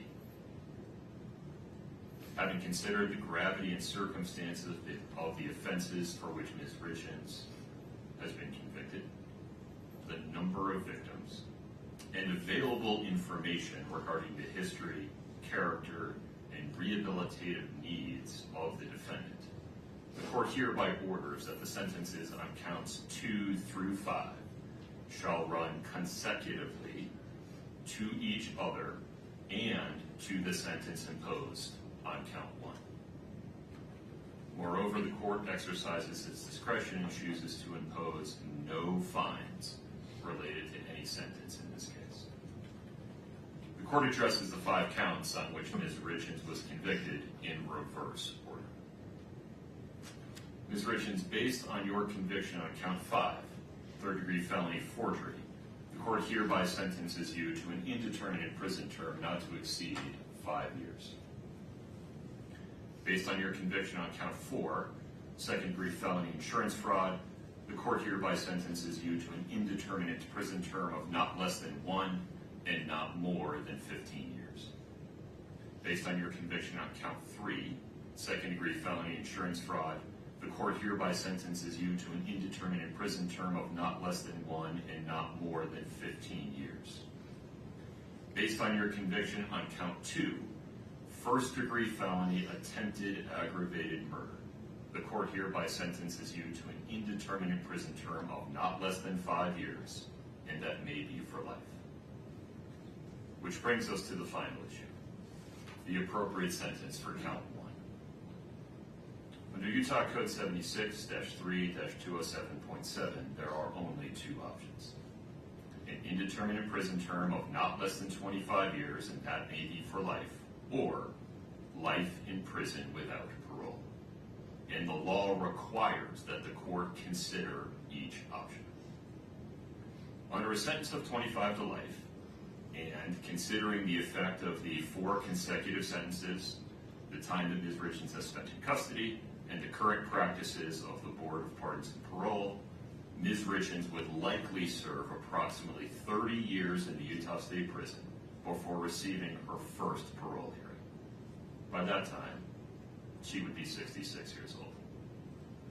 Under a sentence of life in prison without parole, Ms. Richens would be in prison for the rest of her natural life, unless the Board of Pardons and Parole determines by clear and convincing evidence at some future point that she is permanently incapable of being a threat to the safety of society, at which time the Board would have the authority to release her.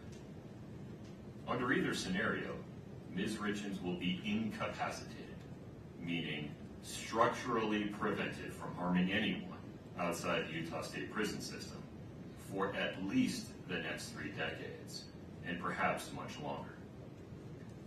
But the potential impact on the survivors of the tragedy created by Kouri Richins, most importantly, Eric Richens' 3 sons, is more difficult to predict.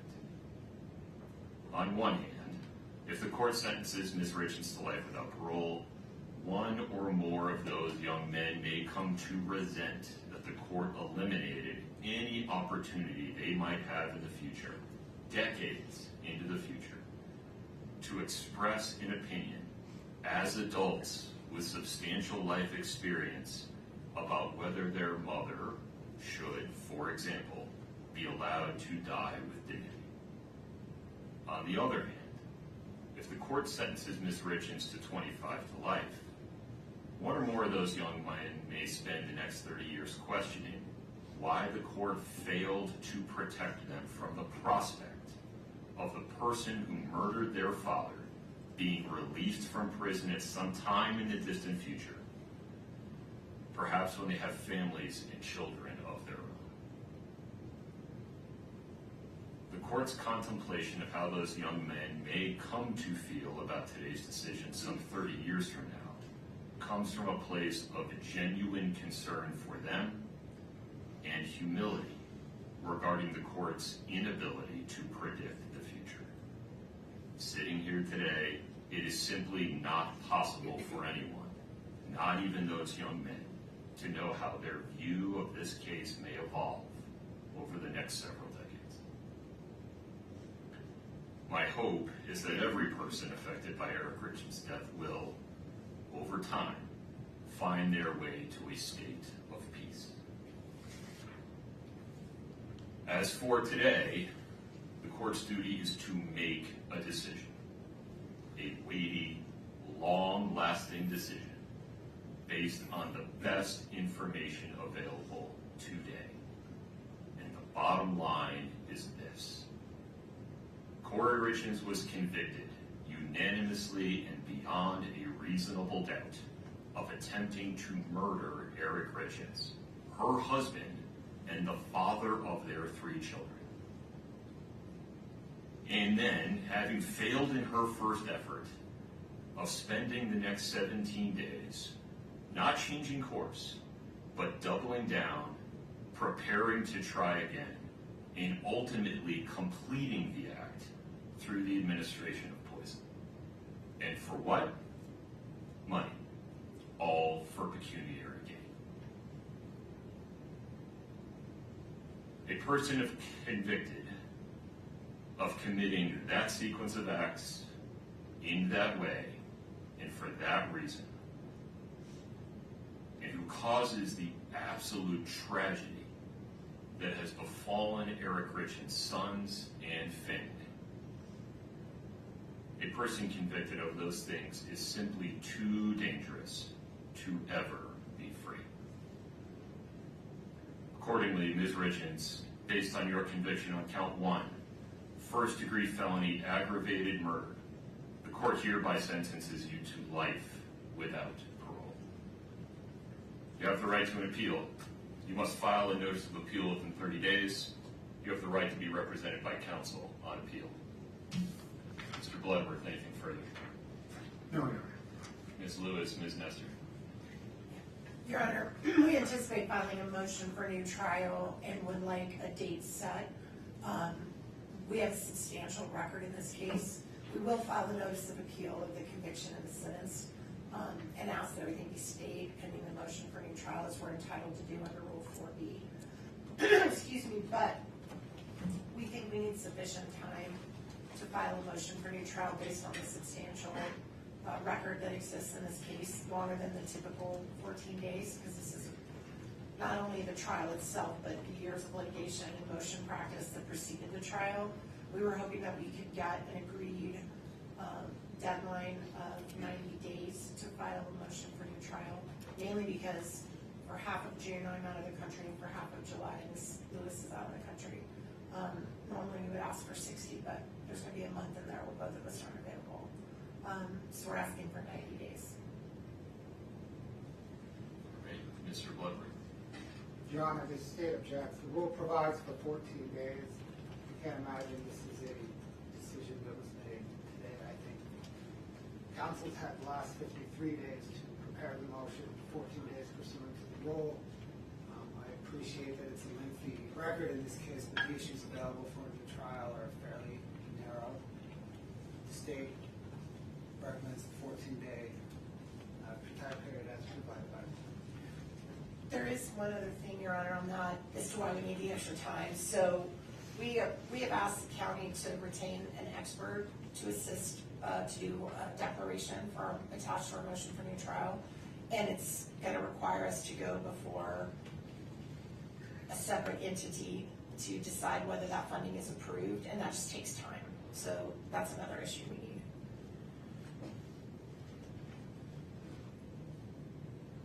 I feel like there's more that I need to know in order to make this decision. And so I can also appreciate why defendant is concerned about the 14-day deadline so they do not lose that opportunity. Sitting here today with very little information and the state having very little opportunity to respond to this idea, I'll extend your deadline to 28 days. But within that time, if you want to file a motion to extend it, Ms. Nestor, with more detail, you have 14 days to file that motion.